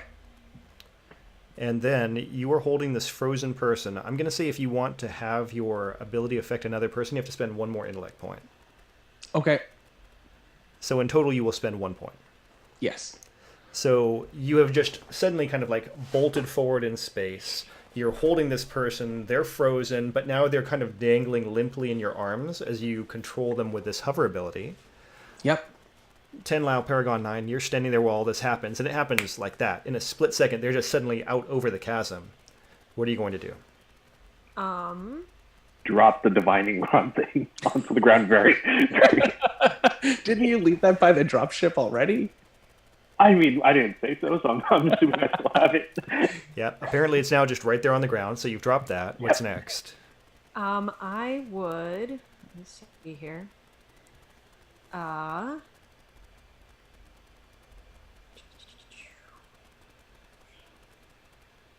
hmm. Uh, in knowing that Jackie can control gravity because it affected me once, um, I would like to try to help enhance that effect that he's able to do by using my gravity changing cipher. Ooh, okay, okay. Now, just I'm totally on board with using ciphers. That sounds great. There doesn't seem to be any sort of really strong peril here, but let's use a cipher. Ciphers sound great. How do you want to do that? Let's see, let me read over the description of it. Once placed, the plates change the direction of gravity within an area up to a short distance in diameter. It can be continuous across the area or bend and curve. Right within the normal times of level, unless gravity is warped, it cannot be changed or persist for 28 hours. Okay. So, what I would like to do is kind of quickly place out, it's like just like a couple of thin metal plates along the edge of the chasm, to create kind of like almost like a gravity Mobius strip, so that as they're falling, they actually kind of like loop back and land on the edge again. Nice. Okay. So Jackie has this like gentle hovering effect that's going on between them and the silent chorus member, and you can feel there's just like this impetus that directs you back towards the edge of the chasm or towards the chasm lip and onto solid ground. Yeah, the colors that they've launched forward, and Jackie holding onto them, let go, grab them with his taloned feet, and while he doesn't need to flap his winged arms sort of thing in order to manipulate gravity, that's the color that he always seems like, I'm flying, he seems to want to say. And so he's hovering there, flapping his wings, clutching this individual, and they go up and around this Mobius strip of metal plates and crumple in a heap on the ground, panting and exhausted, but not actually exhausted. It's all theatrical. You saved me, Tenlao. I did what was necessary. I'm glad that it had such an effect in the end. I'm glad you are safe. And am I correct that then, so you use a cipher and it is then depleted? That's right. It's there. So if you want to use this gravity loop-de-loop for a period of time, it'll be there for a little while, but you don't get to recover it and take it back. Right. So I'm going to remove it from my sheet then, yeah? Yes, and that's another way of saying you can put a new cipher in soon, so that's good. And then we get to use this gravity loop-de-loop as an entertainment ride for the remainder of its time. That's right, and you'll know when it's just depleted entirely because people will fall into the chasm. Oh. So the interesting part about that is that it can change directions in an area up to a number of times equal to the level, and that was my highest level cipher. So that was a 7th level cipher. So it just kind of like goes woo all around. It's just it's a gravity roller coaster. Nice. Oh. How long does it last for? 28 hours. I feel like we need to have a celebration of our return and have the people come over and enjoy the ride. Can some of the silent chorus like crumpled shirt right at hour 27:59 minutes and how about this person who we've rescued from the time warp? Yeah. So they're there. They're standing on the edge, and they haven't moved at all, and their facial expression is totally blank. But their clothes are swaying in the wind now? Oh yeah, they're moving normally. They look physically capable of. They're breathing gently. They're alive. Yeah, but it's a member of the silent chorus, so. Mm-hmm. All right. Well, I'm going to give them a big hug. They got squished a little bit. Yep. Okay, I'm gonna make you know that hug you give like a small child where they don't hug you back and you take their arms and put them into. I do that. Yes, I am familiar with that. Oh no. Yeah, this is a hug. and then you squeeze a little bit, and everyone feels comforted. Do you feel comforted? There is no sign of recognition at this point. Yeah, I just use the back of my hand to the back of their head and make their head nod. It's like the dead fish handshake of hugs. Yeah, exactly. Yeah. Yep. This occurs. It's good. Let us return you to the chorus so that you may sing your song with them. And off they go. They walk. You all walk as well as that. Is that how it's going? You're returning them? You're just like gently pushing them the entire way back, and they're back to the silent chorus. Do they don't walk of their own volition? They just kind of... You do need to give them a little bit of incentive. Okay, I hold their hand. Okay. I have a feeling that we will become the greatest of friends since we have risked life and limb together in the same way that Ten Lao and I did. Right? And I squeeze their hand supportingly. Yeah, and of course they respond in the same way they responded before. This is really good. I'm breaking through to this one, guys. And they're returned to the silent chorus. They are now there. So, great fun. So these time freezes are much more dangerous than we initially had thought. I'm so very glad a bird did not hit the dropship as we were frozen. I feel like... Was that directed at me, or... No. Okay. No. Oh, because bird. Yes, this makes sense. Yep. I did not know that would have been such a dangerous situation if they were not right on the edge of that cliff face. Yes. But I am... Yes, we should let... I feel like not telling Hoshen about that just yet. Yes. Like, he hasn't earned any more knowledge or information from us. He will probably pick it up in his data collection soon enough anyway. I don't detect sarcasm in your voice when you said that, Ten Lao, but I feel like it should have been there. No, I was actually being relatively straightforward with that. So he'll pick it up. Okay, that's good.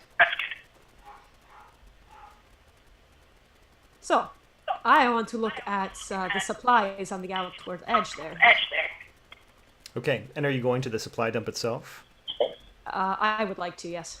Okay. If anyone would wish to join me, feel free. Yes. No, let's go. You all head over to the supply dump. It looks like someone has taken several of these spheres and they've broken the outside shell and just kind of like compartmentalized all of the materials. Whoever did this, they did an okay job. It doesn't look like they're a skilled salvager. Like, this is not delve level work, but it looks like they did an okay job. And the pieces they've broken are each... They're larger than a real singular iotum, but on the other hand, all of the additional cruft and pieces that are attached, they're not good for anything. So they've broken this in such a way that it was almost efficient, almost correct, and they've probably only wasted about 10% of the materials in any of these spheres. So there's just basically like, if somebody took a TV apart, like one piece is the screen, but there's still some frame attached, and then another one is like a whole power supply, but there's also some other pieces that don't need to be there. You know, a computer with all the motherboard with all the cards still in kind of thing. So lots of stuff that's not ideal, but does lead to salvageable IO. Oh, this is not nearly as bad as it could have been. This is a mess. This is ridiculous. Look at this part should be color coded and organized by size and that should be further broken down. This is unacceptable. Yay, stuff! That's pretty much the everything of how this is going. Oh boy. So we have a very unacceptable pile of technology that contains several salvageable IO. So these are all IO in terms of what they can create. But yeah, they've been broken down. Yeah. This is Would the you- AGB on the report card. Would you like to take a shot at fixing the unacceptable nature of this, then, Paragon 9? Paragon just goes and does. Would you like to make a level 2 salvaging Numenera roll, which for you is now effectively level 1 because you have the skill? Yeah. So let's see. Is that intellect? I'm going to say this is an intellect because you're really trying to organize these and break things down and make them better. If it was breaking stuff, we might use might. I'm helping. Okay, yeah. I am trained in this. What is difficulty? So it's an initial difficulty of 2, and you're trained in the skill. And Jackie helping is not an asset because Jackie doesn't actually know what they're doing. So they're basically providing manual labor. Yeah.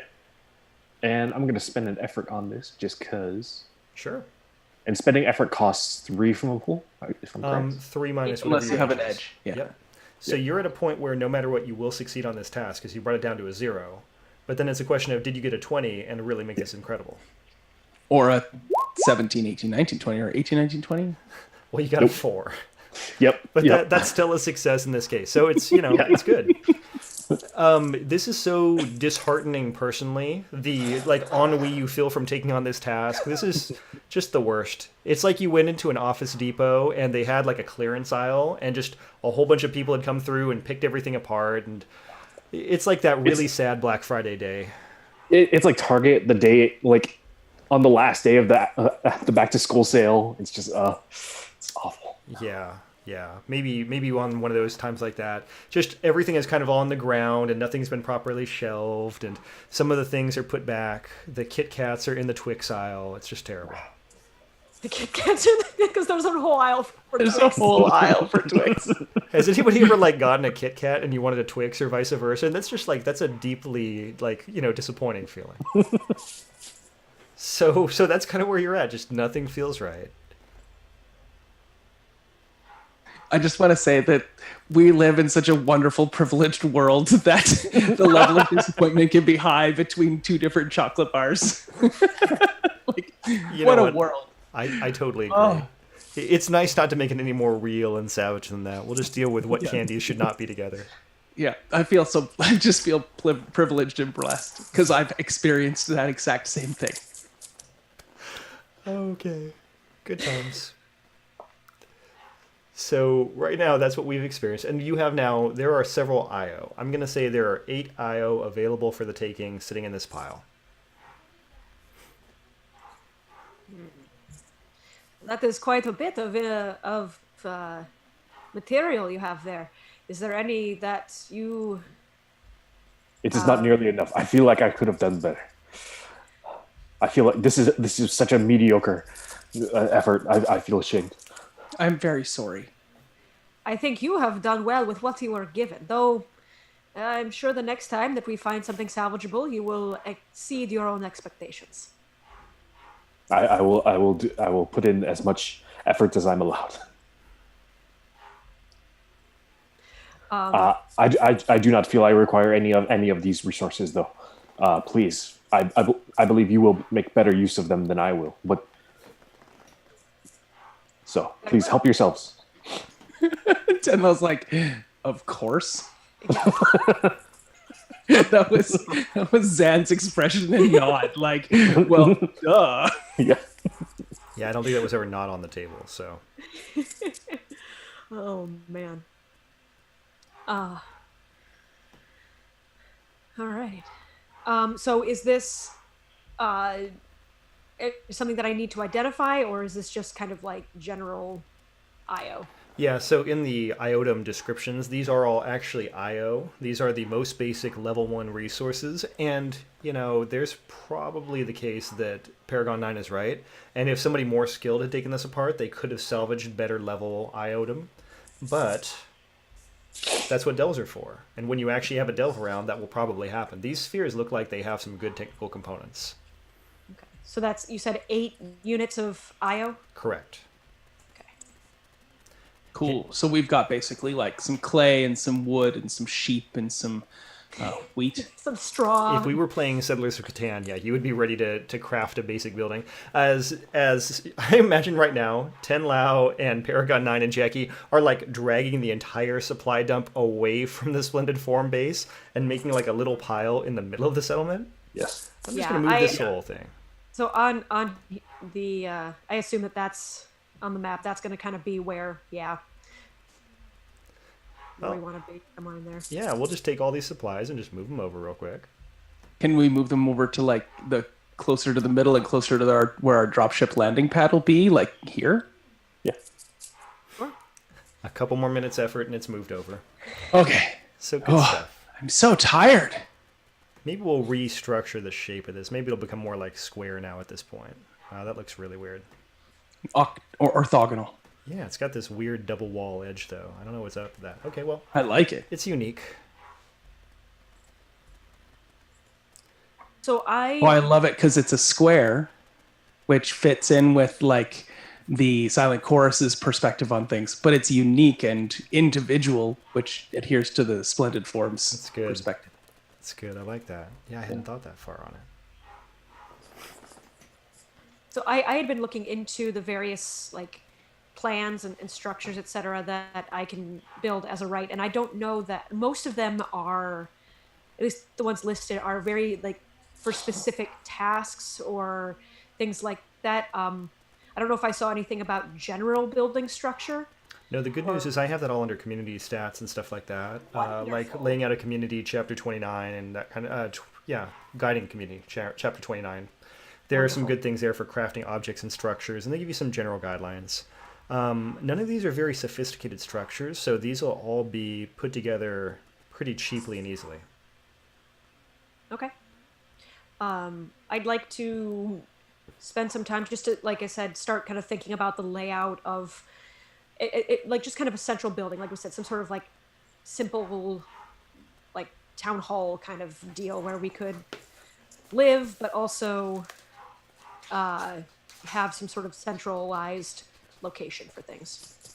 Yeah, sounds good to me. 112. Okay, I'm going to I take was a real quick... picturing something that was like 2 stories tall with a roof that we actually could put people on and mount cameras to and whatnot as needed to for defensive purposes. Yeah, get some gun turrets on there. Yeah, that's very doable. And a balcony over here so I can come and go when I please. Installations 50. I'm Just going Some nice by, outdoor furniture, some wicker chairs, and Oh, yes. And a cabana and a canopy and Canopy. and canapes. canapes. A canopy to park our dropship under with its canopy. Canopy. Double canopy. Yeah. Yes. yeah, it's sounding good. We're going to look at like an installation, I think. Cool. Well, we can come up with that sort of element in downtime, right? And Yeah, we can totally do that. devise and divine that and spend the time here doing that. What else would we like to do? I just wanted to throw it out there. That's something I wanted to be. Yeah. do. Yes. We were going to investigate the river too, right? Possibly where water falls into that crater. Maybe we will need those suits. It has been many years since I've gone swimming. Okay, are you guys going to go back to Hoshin and get those suits? Oh, we didn't take them on. It's up to you guys. Did you do that earlier? I'm fine with that either I way. assumed Sure. I grabbed them earlier. Okay. So you have the suits. That'll be good. Oh, there we go. That's what I'm looking for. I found the thing where it has all of the civic structures and so forth, so that's good. Nice. I dropped a note into the Zoom group chat. Okay, cool. Yep, maybe you're looking for something like that. Okay, I have many options we can talk about here, and I'll get page numbers to Zan and so forth as we go on. Okay, so you know that you've got the river ahead of you. Looking at it, I'm assuming you're approaching from the dropship side. So what you see is you see this long, wide cascade of water. There is apparently a bridge that's been constructed between the Lattimore and the Splendid Form areas. I wish these colors would like let me change. Oh man, I'm having problems with my color picker. Okay, What there we color do go. you want it? Well, I'm gonna do yellow right now, but I finally got it. Oh, that looks horrible. That's fine. I'll just change it on the fly. But the color picker was being a pain, and now it's letting me do it. So we've got this bridge that's gonna go across everything. Right over there. And other than that span, there's not really a way of crossing this river. It's very wide, so we're going to assume that each of these squares is approximately, oh, I don't know, 20 feet on any side. So with that, you've got to go quite a distance across the river. It's wide, it's raging. You can hear it thundering down as it goes into the chasm and then just plunges over the edge in a great waterfall. So the water does not seem to be affected by these time freezes, time stops. Do we have a name for these? I don't know. For the temporal shifts, Yes, those.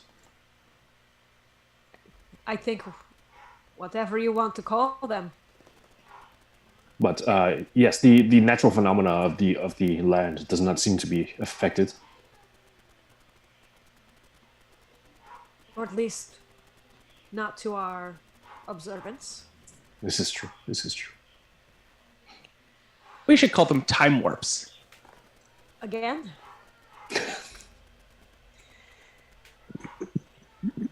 It's good. It's good. One day we'll break Hans and make him actually laugh out loud. Hey, you know, it's possible. It can be a thing. Anything can happen. Yeah. So you come up towards, are you going to go towards the span or do you want to go straight onto the riverbank? Go to the riverbank and check the water itself and then go across the span. Okay. So there is water. It's rushing. It's going fast. You're not so close to the edge that you have to worry about it, but it's a very quick moving river. The water looks clean and clear. No signs of anything in the water itself.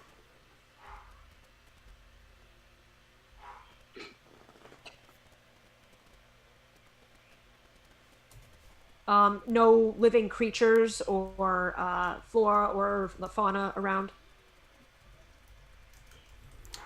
Let's go ahead and make an intellect roll. Let's make it simple. It's just going to be a 2. It's nothing big if nobody spends effort on anything like that. But let's see if anybody sees any wildlife in the river. Sure.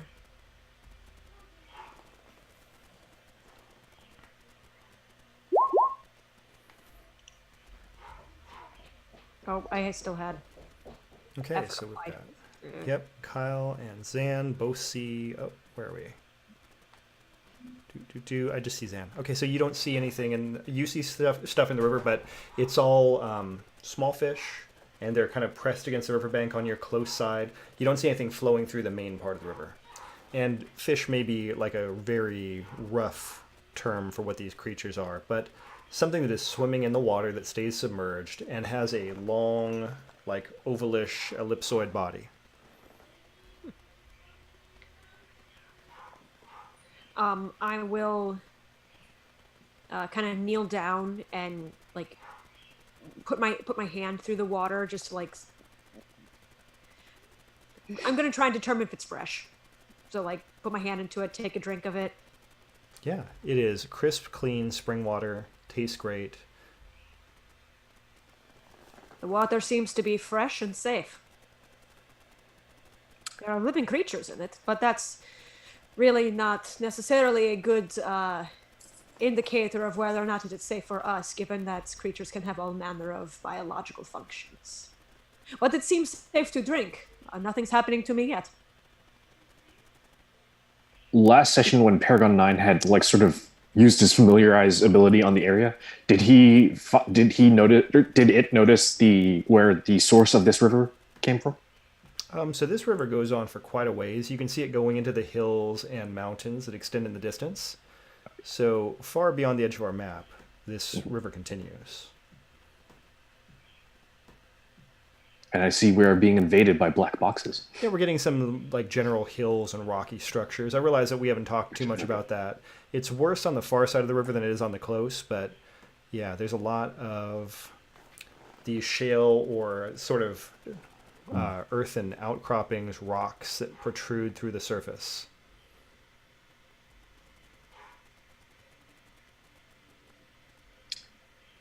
should we see how well these suits protect us and maybe peer over the edge, see where the waterfalls ends up? Sounds like a plan to me. We might even be able to find a safe way down by climbing or rappelling. Or floating, points to Jackie.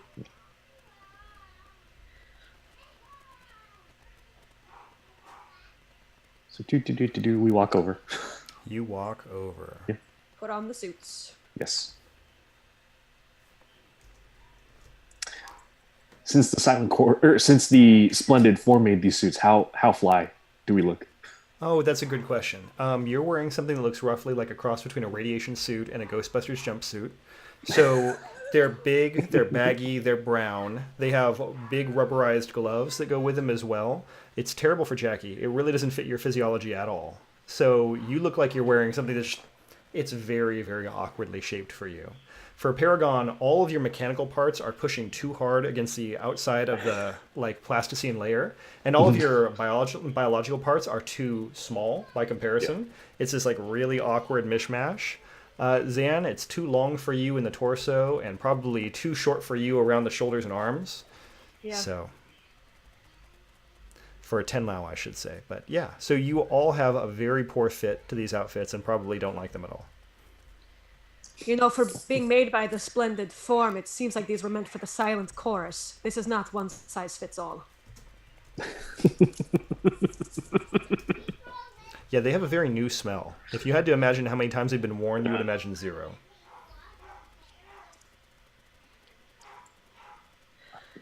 Well, let's see. If getting into some sort of combat or danger in these suits seems ill-advised, this material does not seem too sturdy. Well, this is a good point. Well, let's be careful then. Shall we make our way down to the water's edge, going over? Yes. What the fuck? Hey, how's it going? How's your day going? Good, good. Glad to hear it. What? Hey, why is it a tetrahydra, not just a bihydra? That's a great question. So as you walk over to the water's edge, you see a broad cascade going down to the distance, and it seems to plunge onward, onward, onward. The mist has fallen back away from the water, maybe from all of the diffusion of the water as it goes over the waterfall. So there's a broad open area of black. And as you look down into the chasm further and further, you can see that the base of this chasm it looks like chalky white, whatever is down there. And there's occasional breaks where there's some sort of bright color or light that seems to be coming through. There's definitely something down there. And looking at it longer and longer, you would assume that it's a settlement. It looks like there's pathways, they're clear. There are buildings that look like they're gently rounded domes. Not quite like the shape of the Lattimore buildings, but something that's rounded going down there, like, again, dome buildings, but not so much like the Lattimore. And looking farther and farther, you realize your perspective, you're looking at this from an immense height. This is probably 500-600 feet down that this chasm is going to continue to go. And at the base, you can see these buildings. They look so small from here.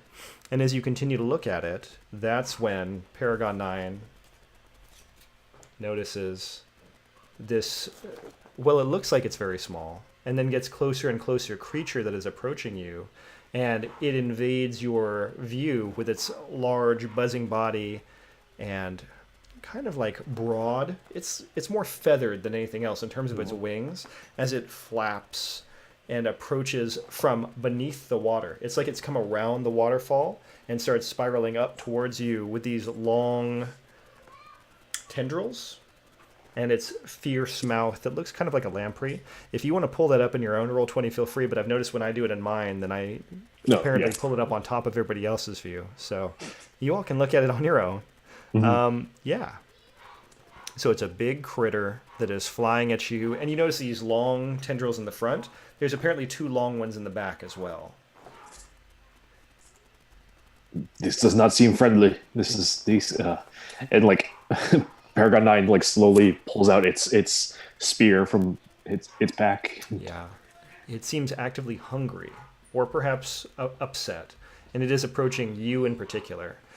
And Wild Engineer, you're right, it is a glorious beast. It does have a glorious wingspan, and its feathers are satiny textured. Yeah. Its mouth, it has long, gleaming white fangs, so I would say glorious is definitely the word to describe it. So Paragon 9, who did you want to give this other experience point to as you have become intruded upon? Let's go with Jackie. All right. Let's make this a nice circle. So with that, this creature has flown at you, and it seems to feel like your intrusion upon the waterfall is an intrusion upon its place of living. Words. Okay, but it's coming at you. Okay. If you want to act before it, you have to beat it in a contest of initiative. This goes for everybody who wants to do something before this creature goes. It is level 3, so you're doing a speed test against level 3. If you're trained in initiative, then you get to apply that as well. Double check. No, I'm not trained in initiative. I'm trained in smelling lies, but not initiative. That will not apply in this case. And no assets. Big money, no whammies. No! I am very glad for that roll. Let's see what everybody else rolls. You can re-roll with an experience point if you'd like. Ooh. I would not like. I would like to keep my experience points. Okay, that's fair.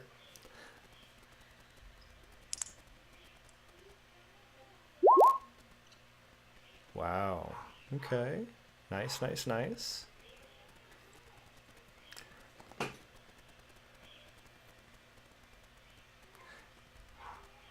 Seems like it came out weird, but okay. 21. Cool. It's because of the level of effort, I guess. I guess what they're doing is they count it up. They've got their way of doing initiative. That's fine. So now that this being is approaching you, we can tell that the size of it is roughly the size of, like a small pteranodon. It's bigger than a condor. It's smaller than like a pteranodon. Yeah, it's not so huge. So it is flying at Paragon, and it is waving its tendrils wildly like this and gnashing its teeth. But we've got Zan and, or we've got right now, let's start with Jackie, and then we'll go to Tenlao. So Kyle, what does Jackie want to do? Jackie's going to wave and attempt some sort of positive social interaction with the creature, with their arms waved and do some sort of shimmy. Okay, well, you're bird-like. So I'm going to say, although there is a lot of physiological difference here, let's say it's going to even out in terms of that. And then, yeah, it's a level 3 positive social task. Okay, while I figure that out, maybe do Tenlao's, because also Tenlao rolled a nat 19 or whatever to achieve a minor effect. Yeah. So is that what happened there? Yeah, that's right. So what's going to happen in terms of a minor effect here?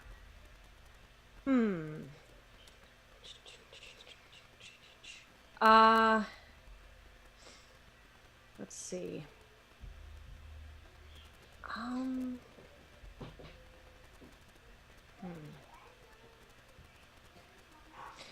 Let me look at something real fast. I can give you a suggestion if you're interested. Yeah, I was gonna say if you could, that because I'm a little. Yeah. This Lanky being is right not big on eyesight and lights and things like that, but it does seem to be really sound-based.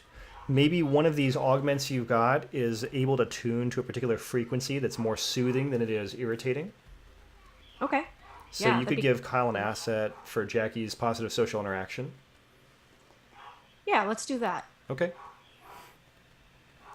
So I kind of just like reach down on my arm and like twist a little key there, and like it emits a like kind of a very low hum that to anyone, and my other two companions is just kind of there, but it seems to be pleasing to this beast. Yeah, it was very irritated and like flapping. The tendrils were waving around quite a bit. The maw was gnashing. But now things are becoming a little bit more relaxed, and the tendrils are doing more of a sinuous motion. Maybe something that Jackie can mirror with their wings, his wing. Actually, I have this cipher, this visage changer. Is this a thing to possibly put to use for here? Sure. because it changes the appearance of one human-sized creature, providing an asset to disguise tasks, easing them by 2 steps if the cipher level is 5 or higher, which it is. It's a 6. The change takes 10 minutes to apply, though, and lasts for 28 hours. So I don't think that this is really efficacious here. It sounded good until you said that takes 10 minutes to apply thing. Yeah, no, hey. So things you can do, if you want to spend an experience point to make that cipher somehow relevant, you could do that. Otherwise, you could just continue with your roll. Okay, I'll just continue with my roll and try to find some way to use Visage Changer in the future. Yeah, disguise yourself as Ho Shen, tell all the splendid form to get lost, something like that. Yeah, no. Disguise myself as Kylabri and tell the Silent Chorus they're allowed to talk now. You can attempt that. Okay, so I will now do my trained positive social interaction. I will wave my long, elongated arms back and forth and attempt to sway this creature that we are awesome people and it should be our friends. Okay, let's do that. I'm going to apply effort. I have 1 asset from Tenlau's awesome initiative check, so I will roll the die. Mm-hmm.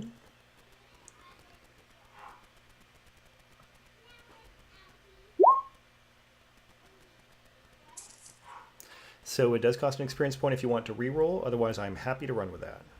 Okay, so why does it say success? Oh, is it because I have the difficulty set wrong? It does look like all of your difficulty got successfully negated. So you Mitigated? had difficulty 3. You brought it down through all of this stuff to 0. Yeah, and then rolled a 1 anyway. Yeah, so here's the thing. If you get a difficulty down to 0, you don't have to roll. You can't say I succeeded because you didn't have anything you needed there. So if you want, we can just proceed with you having this like a null roll. I like being successful with GM intrusions. That works for me. Okay, cool. Let's do that. So this being has beat itself down. Now, as you start like moving and raising your wings, it starts to get very positive and things have gone well. However, we've realized through all this, we've got Tenla who makes a very soothing sound. And the beast seems to like that. It's got a nice, like it's hovering in the air. You know, it's beating its wings just enough to hover. Its tendrils are just kind of floating there. And then Paragon 9, just by existing and moving around, maybe trying to backtrack or move out of the way, makes more of a squeaking, gear grinding sound as they move. And that has a different reaction. This beast flies over. It has 4 tendrils. So it's taking 2 of those to hold on to Paragon 9. And I do not consent. Begins picking them up off the ground, Jackie, if you want to continue this intrusion, maybe it's going to additionally try to pick you up as well. Yes. So the 2 of you are being carried by this tetrahydra, I think it's called, something like that. Something very cool. And it's now beginning to beat its wings back as it goes over the cliff's edge, and it's bringing you down into like null space. You're getting deeper into the chasm as it's descending with you. Yeah. Hopefully you're all still, you're all enjoying your GM intrusion still, right? So that's all cool.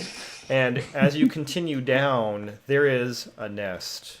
It is a broad circle that is made of broken, ripped up cables and pieces of tech that have been embedded to create a nice, gentle bed for this tetrahydra's 4 children that are all sitting in this nest. They're all unfeathered and beating tiny little wings, but they have the big gnashy maws and the tendrils, and you have been deposited amongst them.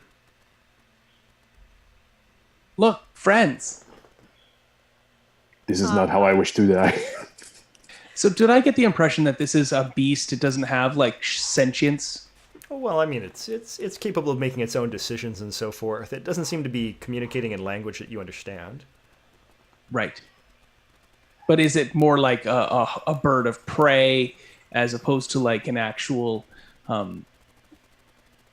communicative creature? Yeah, so we're going to say sentient, not sapient. It's going to make its own decisions, but its decisions are more based around the desires to eat prey, etc., rather than to have a dialogue and community with you.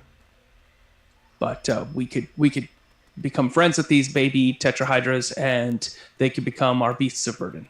if you were an Arcus especially, or somebody who had beast training skills, this is definitely something the book actually describes for you. Zan, I know that you had an initiative roll and it was good, and all this has happened while you're going on. So what's your current reaction to your friends becoming engaged with the Tetrahydra's group? I'm definitely going to chase after them and look kind of like over the. So they went into the crater area. Yeah, they're about 100 feet down, sitting in a nest. 100 feet. Ooh boy. I will. Let's see. What do I have? I could. I'll. Of course, I already. Is this anywhere near my? No, never mind. I was gonna say if it was anywhere near the gravity Mobius strip, but that won't really do any good. I will start trying to make my way down to them. Okay. If you want to do something with that gravity changer, it's pretty high level, right? Yeah. You can move it around quite a bit. I don't know what the range is like. It's at a short distance, so I'm not Okay. quite sure what that extends to. That's like a combat term for like a within your range. So it's probably not that. Can you pick it up and move it? Did it say anything about that? I've already deleted it, so let me Okay. see if I can find it. If it's more complicated, there's no worries there. But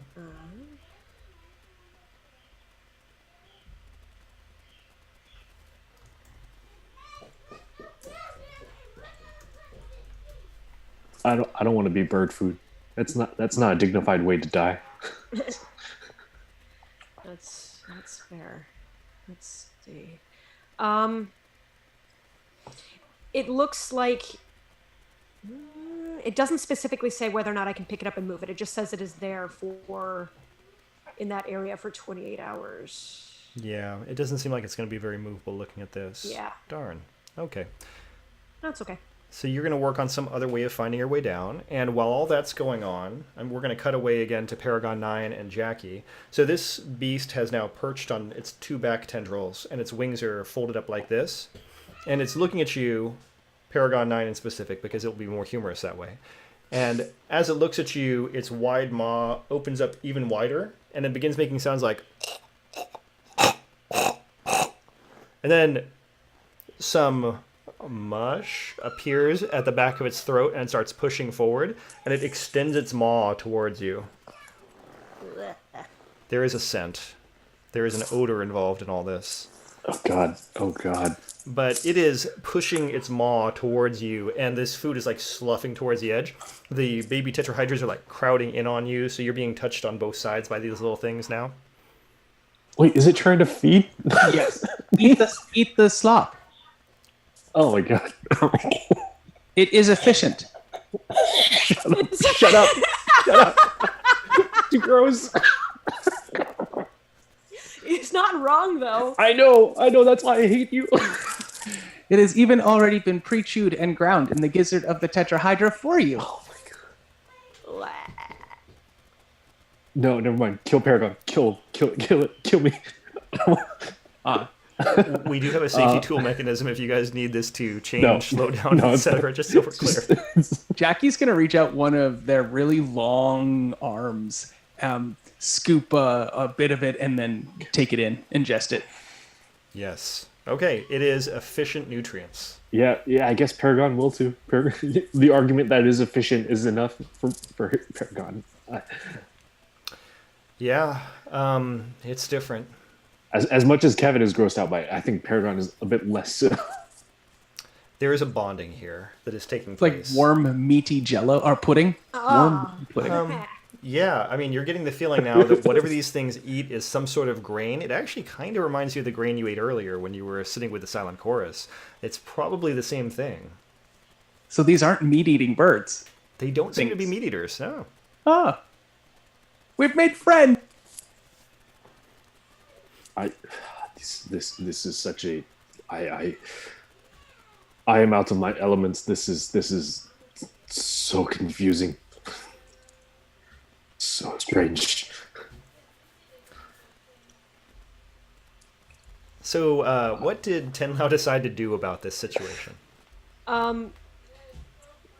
Can I, from my vantage point, see what has happened to them? Am I close enough to see that they have been regurgitated on? I'm gonna say yes because it's more interesting that way. Okay. Um, so, seeing that they're not being immediately attacked or eaten or anything like that, Tun Lao would still make their way down, but not nearly as frantically at this point. So being more careful and meticulous about footholds and handholds. And I have some cable, some thin, strong cable that I might use to like kind of like help get myself down in a better way. So I still would like to get down to them, but not in a distracted or frantic way. So let's say if you're gonna take your time and just do it in an easy way, you need like a 3 to get down there. Okay.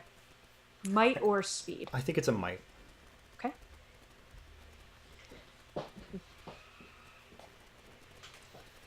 Just a moment. We are might. Difficulty 3. There we go. Nice. So Tin Lao, being very physically strong and having assistive cables, is able to easily find their way down. The cliffside is rough.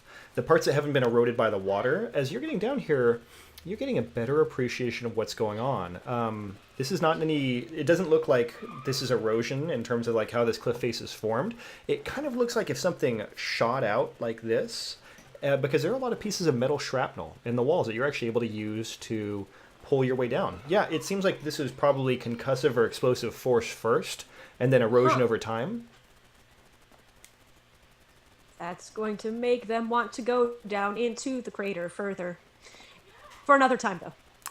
Yeah, and you find yourself in a tetrahydra nest where there is a large tetrahydra with its wings tucked back. Its maw is wide open, showing these like long needle teeth, and Paragon 9 and Jackie are eating food out of its mouth as its babies just in time all for hungrily... lunch. Yeah. I take a moment and fine-tune that that tone emitter again, just to like make sure that we're all still happy and soothed properly. Yeah, the babies like it even more, and they start nuzzling up to you now, like your mom. Oh, good. Good, because we needed them to imprint. Regurgitate for them too. Oh, God. No. No.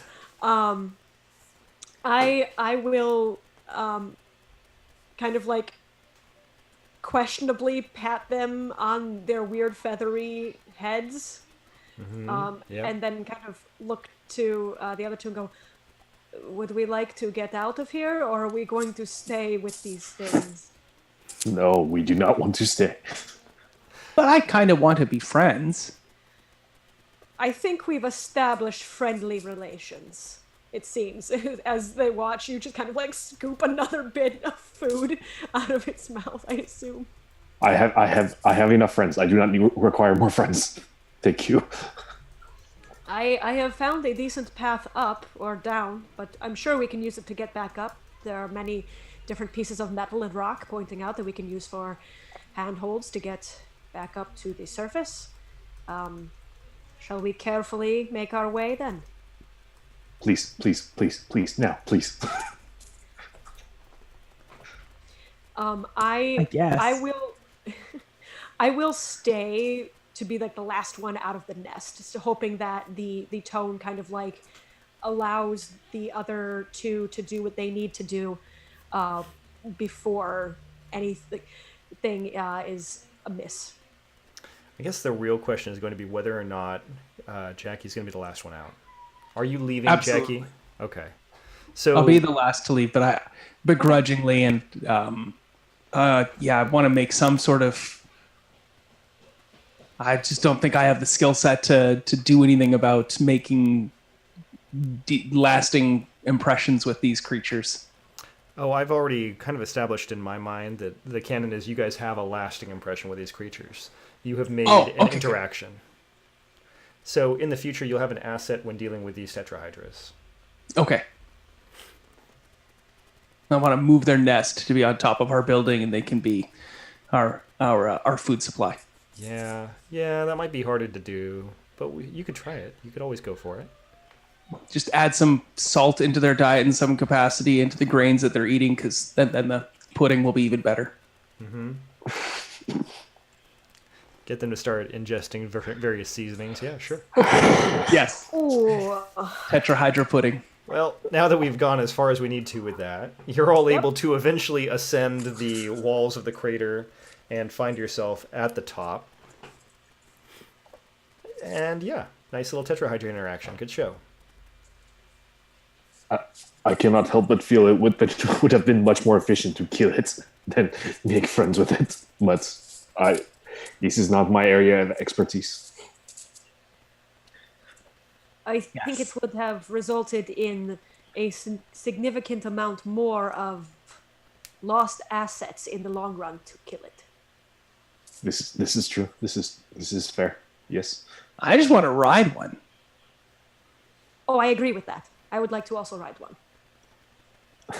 Yeah, they seem pretty strong. They've got really well-built wings and musculature. They could probably be ridden. Perhaps this is something we can look forward to in the future. Maybe they can be domesticated. The little ones seemed amicable to interactions with us. Yes. Oh, I wonder where they're getting the grain from. Probably the same place that we are. As in, I don't know the answer to that.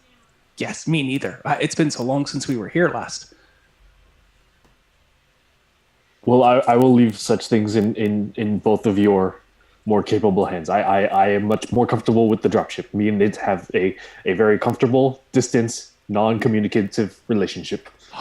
Imagine if you could USB plug into one of these tetrahydras. Okay. Don't make this Avatar. Don't. No, but I would like to get a closer look at some of those tentacle appendages. Those might be useful to me in the future. Hey, great. Well, we're walking while we're doing this. Are we crossing the span at this point? Or we've already crossed the span, correct? Sure. You guys can be back in the settlement wherever you prefer. Quickly stop by the river and like more wash off the gloves from like all the puke. I'm licking my hands off. Good times.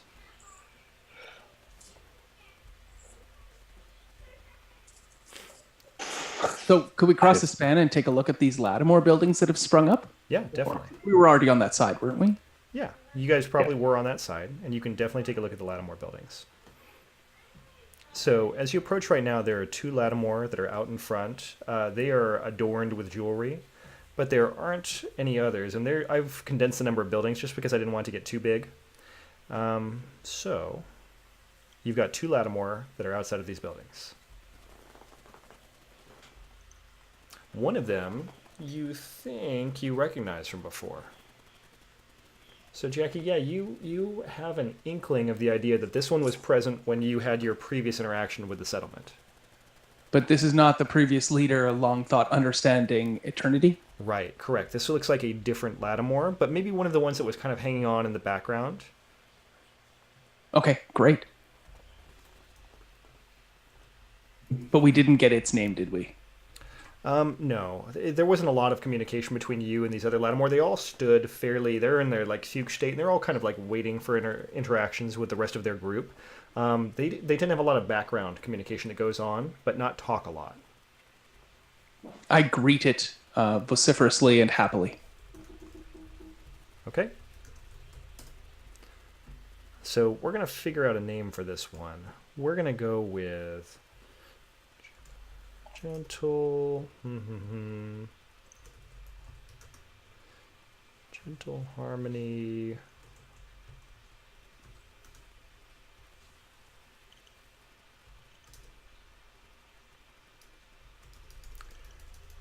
We're going to go with Gentle Harmony. 222. Delighting in contact? Sure.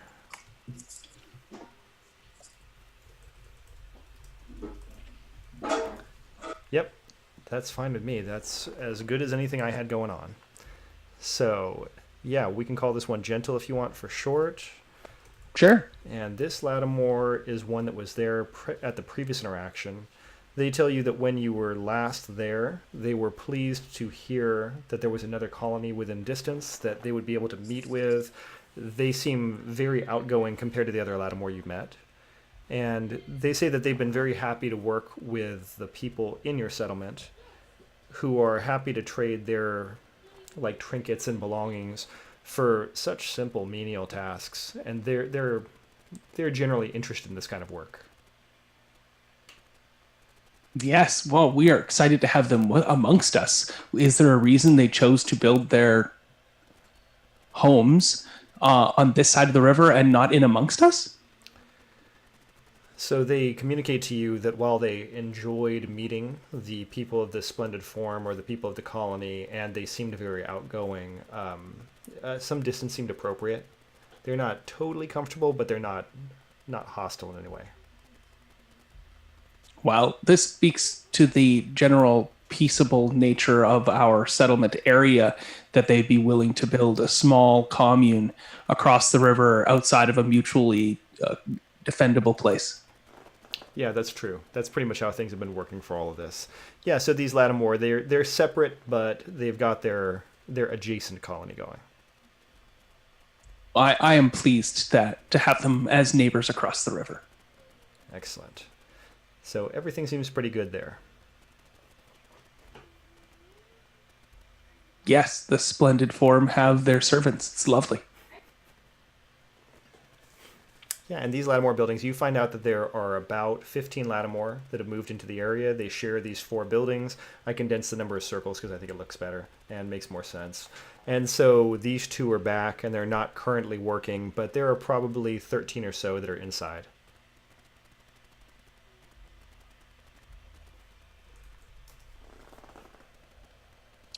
Do we have numbers on how many of each the Splendid Form and Silent Chorus came along with us? I think I forgot to ask. That's a good question.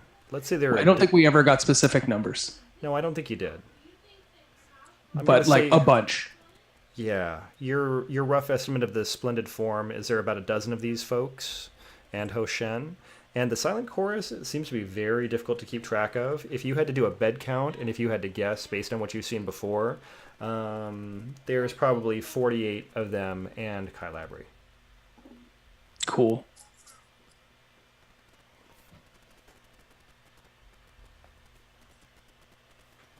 Now we have to have speed dating nights between the Splendid Form and the Silent Chorus, so we can start making this colony really happen. That's right. So what I would like Such awkward dates with one person saying nothing. They'll be perfect dates because all the Splendid Form want to do is talk, and all the Silent Chorus wants to do is listen. That's fair. That's fair. Honestly, it's about the best thing I've ever heard for these guys. Yeah. So things that I want to make sure happen. Do we want to do the community meeting during this session? Yeah. I can't think of anything else I feel like needs to get addressed right now. That seems like the most pertinent. I think that sounds good. Okay, I thought we might want to take the dropship out and investigate the other direction because we saw the Lattimore and then we came back. Did we get a feel for the location, like the place to the other direction to which we have not gone yet, or? You really haven't. So that's up to you guys if you want to do that. I feel like we've got time here where we can do another scene right now. We could potentially also work in a dropship, but that might, cause some additional exploration difficulties there. And then the other thing that I want to make sure we get some time for is to decide how much time we want to have as active downtime for the next session, where you all get to pick community actions and things like that.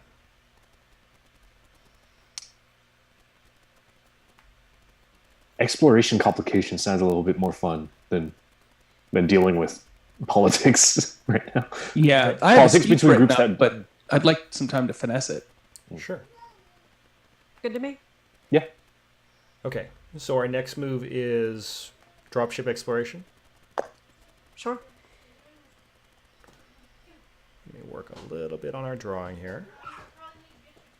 That way we can go missing for 2 months this time and then see how much further they advance and how much further they build towards going to war with each other. And Sounds good to me.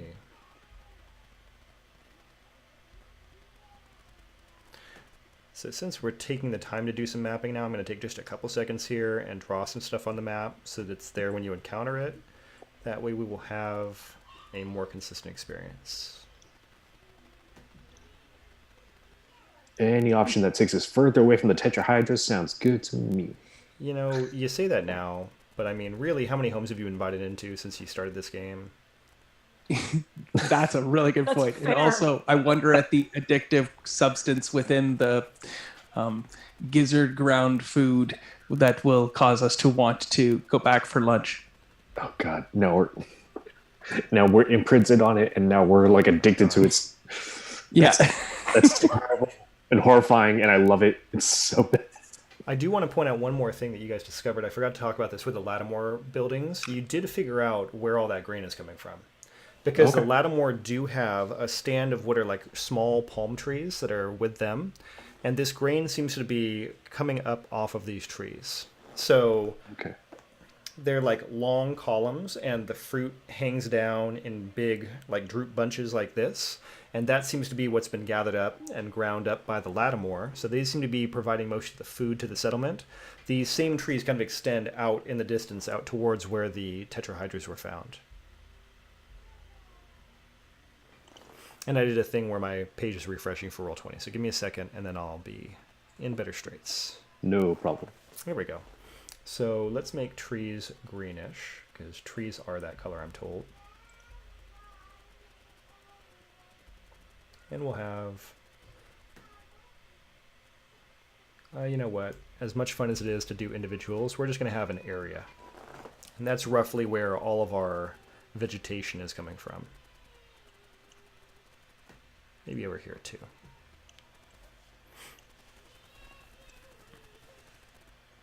The southern fields yield a nicer, drier grain. That's right. That's right. Okay, so as you take the drop ship up and you continue in map right, in this case, you're finding that there's a lot more of that broken tech, the big spheres that you've seen before. And things are continuing. Then suddenly the tech stops, and there's like a slope that you can see now is more of a crater or a circle. And realistically, would have been nice to make this happen too. So let's do that. There is a crater or a radius around a large square object. So the ground slopes down, kind of like disappears, and in the center, there is projecting up a large, tall square. It is bright in color. It seems to have an inner luminescence. And as far as you can tell, is featureless on the top side.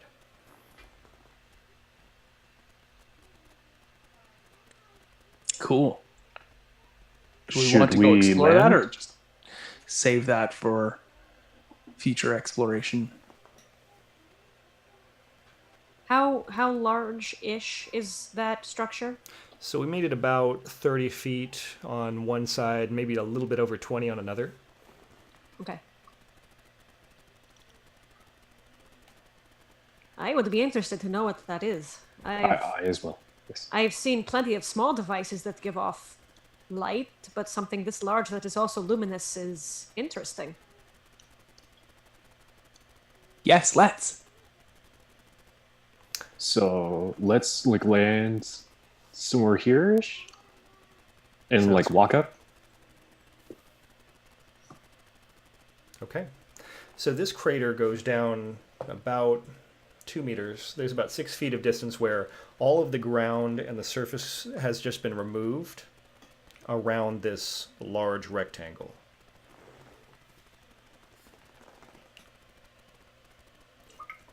The remaining surface is kind of like powdery and slopes down like this, coming down to where this cube is, and then you can see the surface strata is like normal. So it's sitting atop a square of ground, but then everything beneath it has been removed in this radius. Upon closer inspection, does it look like this has been manually dug out, or does it look like this is something that was caused by some sort of impact or like, natural force? So it's uniform, and it seems to come down like at the same level all around. Like you could imagine a circle has been dropped here. So, Okay. I mean, I have to imagine it's probably more likely to be the second than the first. Yeah. But you could probably see either one happening. Okay. I will kind of start slowly going down this incline towards the central structure. And it's I not will a very follow. deep grade, just about 6 feet down at the bottom. So Okay. you're continuing and you just gently go down, go down. So at the bottom, you're about one person's distance below this object. So you're looking up at it like this. At this close to it, is it doing anything other than just giving off light? There is a palpable hum of energy in the air. You can tell this thing is emitting energy of some kind. It's bright, like this magenta pink, like it shows on the picture, and it's just gently emitting light. So it feels warm. You can see the light. You can hear that thrum. That's all happening as you get closer to it. Could Paragon have brought the divining rod that Hoshin had given them and Yeah, sort sure. of like start using that and see if this thing is giving off anything? Okay, Any reason? so this seems to be a sensor that's designed specifically for the temporal shifts or warps that are happening. So it's gotten higher because of the fact you've gotten closer to the edge, but it doesn't seem to have spiked or anything else. Gotcha. Cool. Well, are there doors or entrances or anything like that that we could open, or a window, or a trapdoor, or some other avenue for entrance? So you're walking up to it. From this approach, you don't see any sort of openings or portals on the side, and you are down just below the level of it. So do you want to continue around in either direction, keep looking around? Yes. So you do that, and you walk around, and you don't see any doors or portals that are at the ground level of this thing, but the pit has remained uniform.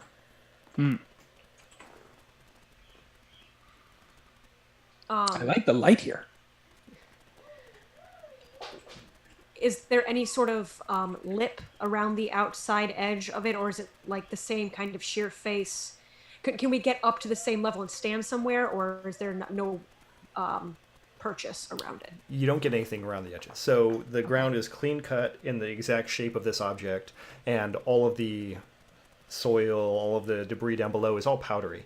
So whatever you're going to do, you're going to have to find a way to climb up to this thing, and it extends about 5 meters up in the air, so it's about 15 feet tall.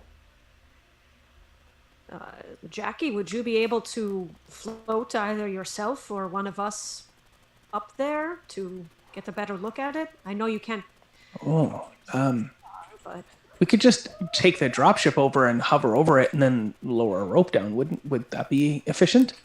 we could do that. Because I assume the dropship, we just left it like over here, sort of thing. Yeah. Yeah, we parked it like hereabouts or something. Yeah, Right. okay. On the edge, and then we just head back, hop up, because this is such a wide, large, almost building style structure, right? That we could land the dropship on it, even, couldn't we? Yeah, you can totally land the dropship on it. Okay, let's do that. Okay. If Paragon touches the cube, does it react in any way? It's warm, and it's bright, and no change just from being touched. Gotcha. I rub my back on it, Yep. feel the warmth, and do the. Yep. Successful.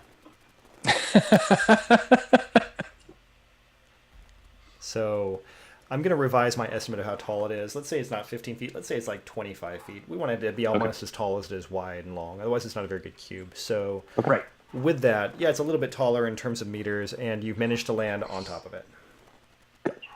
It's solid. Also, we don't know if it because it sinks into this powdery ground, right? We don't really know how deep it goes. So that's the thing. The square or the rectangle, you can see the ground is like cut just like a slice below it. So everything that was under the cube is fine. All around it, the ground has been removed. Okay, so we can literally see the edge of the cube. Yep. Its bottom. Yep, that's right. Yeah, it's like on a pedestal of dirt, and then the crater's like around the pedestal, sort of deal I'm imagining. Yep, just like that. I bet there are a bunch of prisoners inside trying to get out. Why would you think that? I saw a flick a long time ago. A flick. When the dropship lands, does it seem stable? Does it seem like sort of unstable? How's it? Do we Yeah. do we feel worried landing dropship on it? No, it's solid. You know, you get your proximity alarm that goes off just telling you it's going to hit, and then it touches down and it seems firm. When the dropship lands, does it sound hollow? Does it sound solid? You don't hear any sort of reverberation, so it must be pretty solid. And are there any entrances or openings or whatnot on the top? There are not. It does seem to be the same on top, and you would have seen them when you were flying by probably anyway, so it does seem about the same. And you said it's vaguely warm to the touch. That's right. I am not skilled in identifying Numenera, but I'd like to roll something to take a shot at that anyway. Yep, it's going to be an intellect test. The level is 4. Okay, I'm going to apply a level of effort to that. Oh, wrong way. There we go. Effort 1, 4. And yep. Okay, cool. Hey, Very nice, very nice. Good thing you applied that level of effort right. It was the exact right amount. All right. So I spend some time kind of like close down looking at the surface of this, you know, knocking on it, feeling it, referencing previous notes, maybe interacting with it with various different things that might have been graphed to me, and just spending some time taking every bit of data that I can about this. Yep, sounds good. Real quick, I want to remind you guys about a rules thing, because I don't know if we've talked about this enough, that when you spend points out of your pools, you know, that's obviously decreasing the number over time. And then if you ever want to make a recovery roll, we can always do that. And on the recovery rolls, it shows you the first one takes an action, the second one takes longer, and so forth. So anytime you want to start making recovery rolls to gain back pool points, you can do that. But that's the equivalent of taking a rest for D&D purposes, so there's no automatic replenishment number. Well, except for the one action one, right, where it's like, and I that's get the a bunch thing, back. right. And did we start this game with our pools all reestablished? I'm going to say, unless you guys did that and I didn't know about it, no. But if you did, I did then, that. if you did, I started then, the game with everything refreshed. if you did, then we won't worry about it. It's not going to be a bad thing. I've only spent 3, so Yeah, I feel like it's still fine in terms of the game. It won't wreck anything in any way. But then when we think about those pool numbers, yeah, we can always get those rests in whenever we need them. I just want to mention that. Yeah, because it goes 1 action, 10 minutes, 1 hour, 10 hours. Okay, so just FYI. That's fine. And I'm correct that you only use things from your pool if you apply effort. Yeah, unless you're getting into Okay. a fight or something like that where something is removing points from your Right, pool. right. So yes. Okay, so with all of those notes in the background, you go up to this cube and you've touched it and moved with it and you've used your crafter's eyes to inspect it. And as all these things are going on, this is definitely some sort of synth. It's a synthetic material. It's warm to the touch. Your thought is this is doing some sort of energy matter conversion where all of the ground around it has been slowly dissolved and brought into the cube as energy. It would probably continue like this for some time, and there's probably a reason the bottom doesn't do this, maybe so it doesn't just, you know, fall and crush itself, become unstable. But yeah, it seems to be slowly taking all of the matter around it and ingesting it to create energy for whatever purpose. And you get an idea that the rate of decay is something like this cube has probably been here for about a day. So it's only about 6 feet around, or 6 feet deep, and about however around over the course of about a day. And give it another couple weeks and it will eat the settlement. oh boy. hooray! So in a week and a half, all of the silent chorus will be gone. Yep, that's right. Additionally, your math tells you that this thing has expanded in size about 800-fold since it got here. Oh. Wow. So we probably flew over it, not noting it was there 28 days ago, and now it's this big. No, it's Yeah. only been here a day. Oh, okay. But yeah, I mean, it would have worked like that if it had been 28 days. So Yeah. math-wise, when it swallows a colony, it will also physically be larger than the colony. Right. So you do some way to extract the energy from it. Either we need to find a way to utilize the energy that it is storing in hopes that it will constrict itself back down, or we need to find a way to stop it from consuming everything around it. One of the two. They might do the same thing, but one of those things. Or we could move it and use it as a weapon against any enemies, and have it consume other settlements. We could, yes. It's always good when you find out which member of the party is lawfully evil.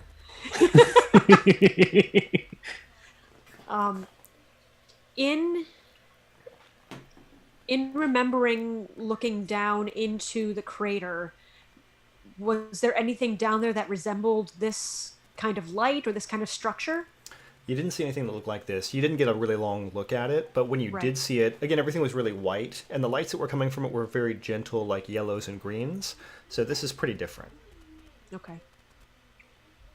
Would understanding salvaging Numenera like help me figure out a way to like get inside this thing? Oh yeah, you can break this thing, no problem.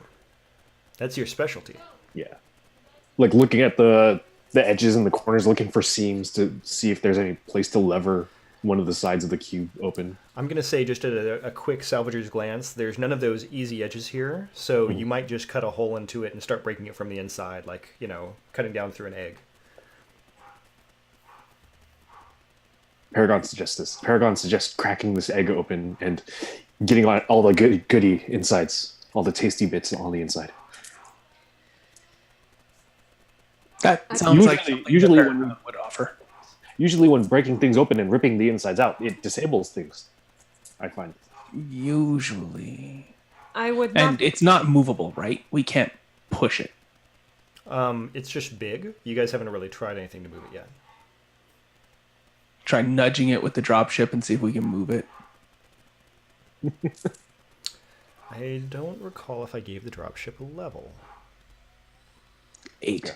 We're going to lose the dropship. I think that when we set it up, we said we were going to go for more armor, right? No, I believe one for speed. Speed Okay. originally. When you try this, you find the dropship integrity is not as good as this giant cube. You just don't Fair. have the mass to move it. Yeah, makes sense. Well, I also don't want to be too close to it when it does whatever its pulse is that it takes in matter, because that would be That- us. That was my worry as well. I am not opposed to breaking this down into whatever might be inside it, but I worry about whatever energy it is storing being released all at once. Fun fact, it is currently doing it, and it has probably grown a couple millimeters in each direction as you've been doing this. Well, we Great. moved the dropship away. Are we shorter than we were before we got... Maybe you're missing some epithelial cells or something like that. Epithelials, that's about it. Oh, it just takes away the dead skin? It's like exfoliating? That's great. Maybe. New cipher, exfoliating cube. This is the extreme exfoliating cube. It's going to exfoliate everything. Welcome to our spa settlement. There's nourishment to the north. There's exfoliating cream to the southeast. Yep, good times. Paragon's just standing, like, with his spear ready to cut open. Like, can I... Let's no? try Wait. it. Go ahead. Go ahead. Yeah, no, I'll be by the dropship. I'll stay with Perry. Okay, well, we know it's level 4, and you are trained in salvaging Numenera, and it's going to be a might roll. Might roll. Sweet.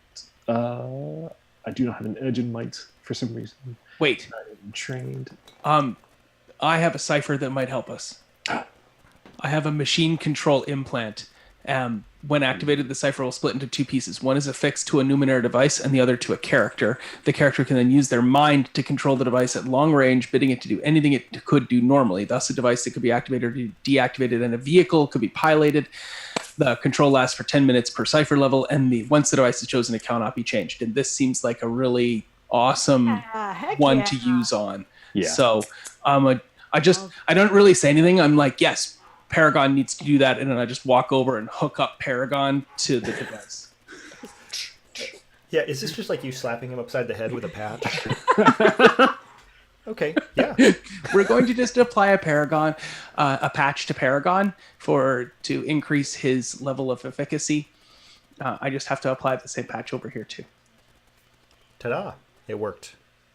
So, Paragon 9, you have a giant cube that slowly eats matter. Your choices are to turn the speed up and eat more matter, or to turn the speed down and eat less matter. You can effectively turn it off. How do I move it so it eats the splendid form and then turn it off? Yeah, right. Yeah, no, just deactivate. Deactivate sounds good right now. Gloop, and the internal light goes off. It just like slow dims down.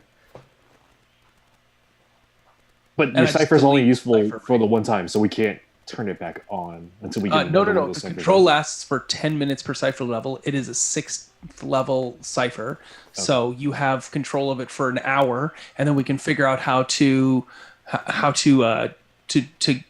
hook it up to something so that it can build up energy, and we can use that energy for some other purpose. Especially with all this like broken material from the supply dump that we don't need, we could have it be eating the things we don't need, like a furnace or something. It's like clean recycling. The future's amazing. Yes. As Paragon's hooked into this, would I be able to make a roll on crafting Numenera to see if we can alter this in any way to fit our uses as some sort of like recycling energy source? I am going to say you can definitely do the roll. I do think this is more of an understanding Numenera thing. I think the crafting thing, you're going to just not get that skill bonus. That's fine. I'm actually also in understanding Numenera. Okay, so that's clear. So it's difficulty 4 that you're unable in, but I'll give you an asset if you and Paragon do this together. Yeah. Okay, cool.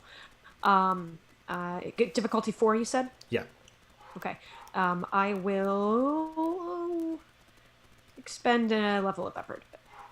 Yep, wrong way. Gosh dang it. 1, 2, 1, 2. There we go. Okay. 1, good, yes. I feel the hunger. Nice. Just where you need it to be. You're doing really good at rolling the exact number today.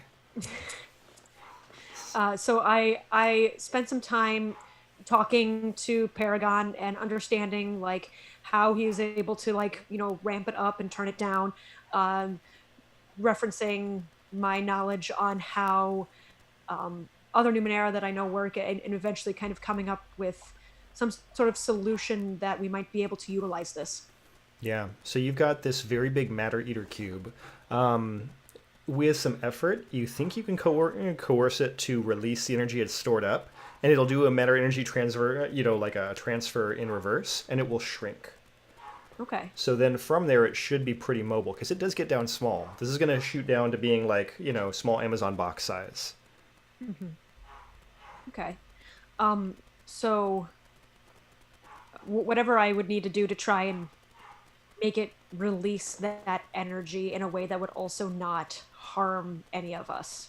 Okay. Yeah, so if we use like some of those items to like craft batteries to feed the energy into or something. Okay. So if you guys want to do this, it's going to take us some time. So we're going to set some time aside for this kind of thing. But let's make a crafting Numenera roll. Let's try to make a battery. You already have all the stuff. So let's see what we've got.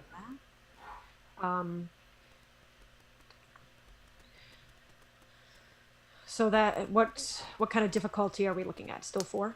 Yeah, give me just a second. I'm trying to come up with some ideas here. No worries. So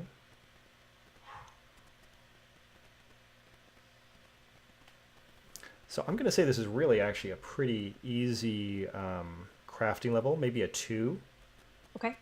And then let's see if we want to do something different. Let me give you one other option here for something different.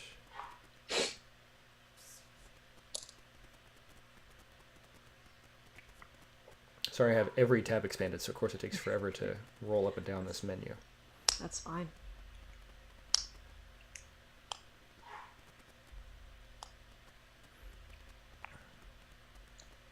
And now you have a discovery of your own that you can hold over Hoshen's Ed. That's right. That is really the main. That's the big win here. That is our goal in the moment. Okay, so you have two options. Number one, if you want to take this all as energy, you can get this to collapse energy out, put into a battery. It's going to be a crafting level 2, and you've already got the item IO you need to make that happen. Or if you want to physically dismantle this cube and basically slice it up and take it away with you, you could take it away as responsive synth and have that IO separately. Okay. Would we like to be able to utilize this in a way that we can get the energy to dispel and we can use that, or we can probably kind of take this apart and use its pieces? I believe keeping it and using it as battery to replenish energy as a sort of a recurring energy source might be better for the community in the long run. Just for clarification, Paragon Knight has control over this for an hour. Once that hour is up, would we still be able to utilize the energy expulsion function of it, or is that a function simply of him being able to control it currently? Yeah, right now, all he can do is turn the speed up and down. Your crafting roll is basically going to see whether or not you can do this. Okay. But yeah, once you lose control, you should still be able to make batteries out of this. Okay, cool. And then, like, if it's like once we expend it, it gets smaller. We can bring it back to the colony, and then we can have like everybody working together on figuring out some control mechanism. Yeah, exactly. Yeah. I mean, the worst case, it's going to get bigger again, and you're going to have to shrink it down again, and so on. Okay. Because if we just salvage it and break it down, then it's like that's one and done. But then the other way is like sort of a consistent sort of resource that we can keep feeding it resources into and expending energy and such. Yep, just like that.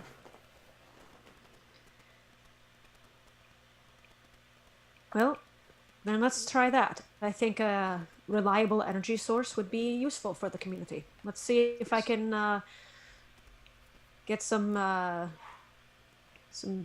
energy stores going and work this out properly to hook them up. Yep, sounds good. So We crafting will require much difficulty- power for our satellite defense system. That's right. Go Space Force. Okay, so you need difficulty 2 crafting roll. Okay. And I'm trained. Oh, jeez. You do have the option here. You can always spend. Yeah, I'm gonna spend an experience point and reroll. Ooh.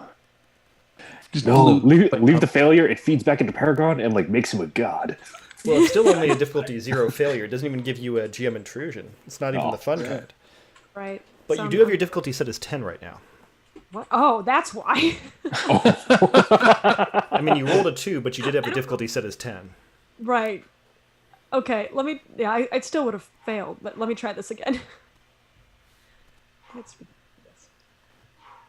Oh my god. There's the GM intrusion though. Oh my god. Wow. The one time I don't apply Wow. any effort. Okay. Here we go. Well, the batteries seem like they were going to work out fine. The cube is reduced in size. So let's take our cube and shrink it way down. But then additionally, the energy discharge is uncontrollable. So happy I'm way over here working on my speech. Yep. This is going to be a thing. Let me. I think I'll roll an Arcus next after Hans just destroys. Yeah, are those the Whoa. Beastmasters? Come on, it's only level 4. I mean, Arcuses could be Beastmasters, yeah. Yeah, There's and also then you a could focus- ride the tetrahydras all over the place, and Yeah, I think the beast stuff is more of. I think that's a focus. Yeah, but you could do both. And there are rules in the building tomorrow for having non-human familiar or followers. I'll build my own colony with tetrahydras and blackjack. That's right. Okay, now here is where we were at. I am going to have everybody make a might defense roll. Jackie is in the drop ship. Do you feel like you want to say you have an asset on that roll, or do you want to say that you don't have to make the roll? Which one sounds more fun to you? I don't have to make I think that I'm far enough away because we expected that this might happen. So we pulled the dropship away, which we did describe earlier, and I'm in it. So I think that I'm not part of this. That sounds fine. So we need to make a might roll difficulty 4. It's a might defense if you guys have might defense.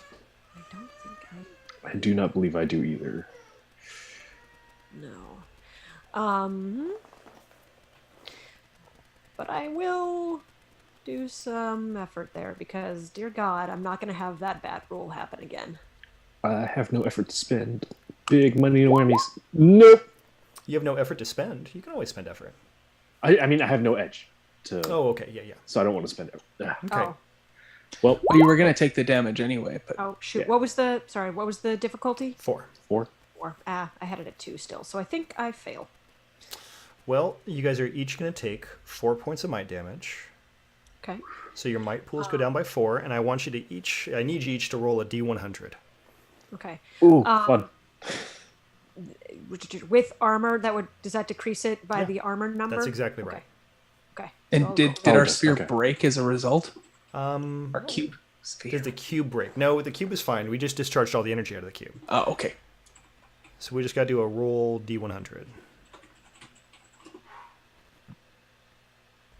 /R 1d100 is the command. Yep, just like that. 41.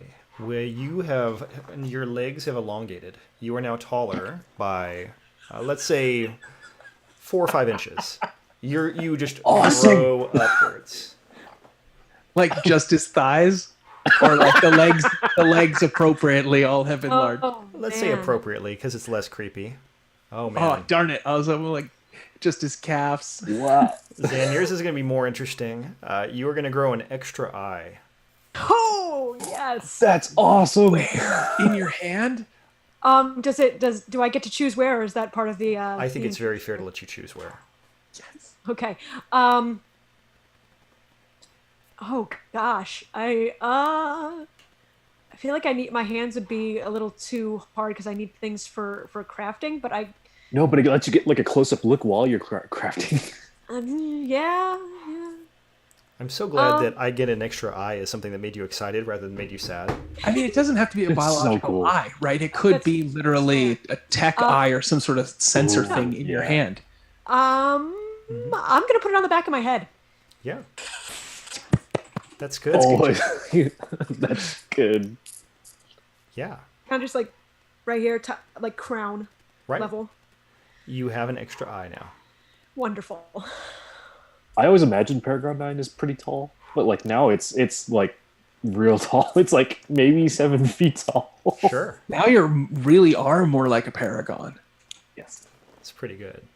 So, time-wise for me, I need to get rolling in a second here in terms of the stream. I want to stop here. We're going to do 4 experience points at the end of the session for another good session of discovery. So that's very good. And then we can talk downtime about what you guys want to accomplish, but let's talk about time frame. Because most of the downtime actions take at least 1 month. So I'm thinking that's going to be the period of time we're going to consider offline right now. Great. Does that sound good to everybody? Yeah. Can we start next? So yes, the downtime would be there, but can we start next game with Jackie's speech and then do the downtime piece and then move forward? I'm very on board with that. Okay, And I'm then- sad now. so like a cinematic beginning and then the over arc of the downtime actions and then on to the adventure. It sounds good. We're always good at flashbacks. So that does mean with a month, you're clearly going to get to restore all your pools for next time. And then, yeah, I think that covers everything I want to get across. Do you guys have anything else? Is Paragon 9 too tall for the silent chorus now? Oh. You were already wrong in a lot of ways for the silent chorus, but that's okay. Yes, the answer is yes. You are too tall for everybody in the silent chorus. But they've also made no overtures to integrate you. Don't forget. That's fair. That's fair. But you might be a member of the silent chorus in the same way that Kylabri is a member of the silent chorus, because Kylabri is quite a bit different from the chorus itself. See, if you ever need positivity, you talk to Kyle. Kyle's got the positivity for you. Now, for long-term play, there are some things in chapters 29 and 30 if you have Destiny. So I'm just going to leave that as like a back note for you guys if you want to look at that. Does anybody not have access to looking at those books? Kyle for a couple days. Wednesday they arrive. I'm Okay. excited. So with that, if you want to look at it, great. If you want some help trying to figure out how long things take between now and then, just let me know, and then we'll come back to that next time we play. Said I was in Sounds Destiny. Yeah, it's in Destiny for guiding long-term play. What were those chapters one more time? I think 29 and 30. 29, 30. Because I think most stuff is in 29, but there might be some stuff in 30. And then there's the Building Tomorrow book, which you guys probably don't have, but it had some additional things that I've got over here. How odd. Okay. Weird. Okay. So on that note, if you guys don't mind, we'll stop there, and I'll see you guys next time. Yeah, we're coming back next week with another chapter of Untold Legacy. Sure, as long as that works okay for everybody else. I do want to remind you guys that I don't know how this affects other time zones, but Pacific American time zone, we've got an hour time difference next week. Ooh, So is that forward or back? I forget. we're fall forward. Spring No, forward. Spring forward. Spring Fall back. forward. Right. Yeah. Fall forward is when we're doing startups. Yeah. So, long story short, next week for me it will be the same time on the calendar, but feel an hour earlier. So, Yes. however that affects all of you, just something to keep in mind. Perfect. I'll try to use the Roll20 thing where it tells you next time, so that we can kind of like coordinate that time zone. Yeah, and just anybody who happened to be following along today on stream knows that this is when we're going to get together next week. Yeah, please, guys. And Not then, that I know if anybody's still there, but I don't know if we do, but it was great having people with us, and they were helpful and useful to the story. So I like that, and I also liked the contributions in terms of like the glorious mask, and yeah, we got lots of good stuff. So thank you guys for playing Numenera with me again, and I apologize Thanks for running. running away. Yeah, so absolutely. I'm going to stop the stream before I forget to do that. okay.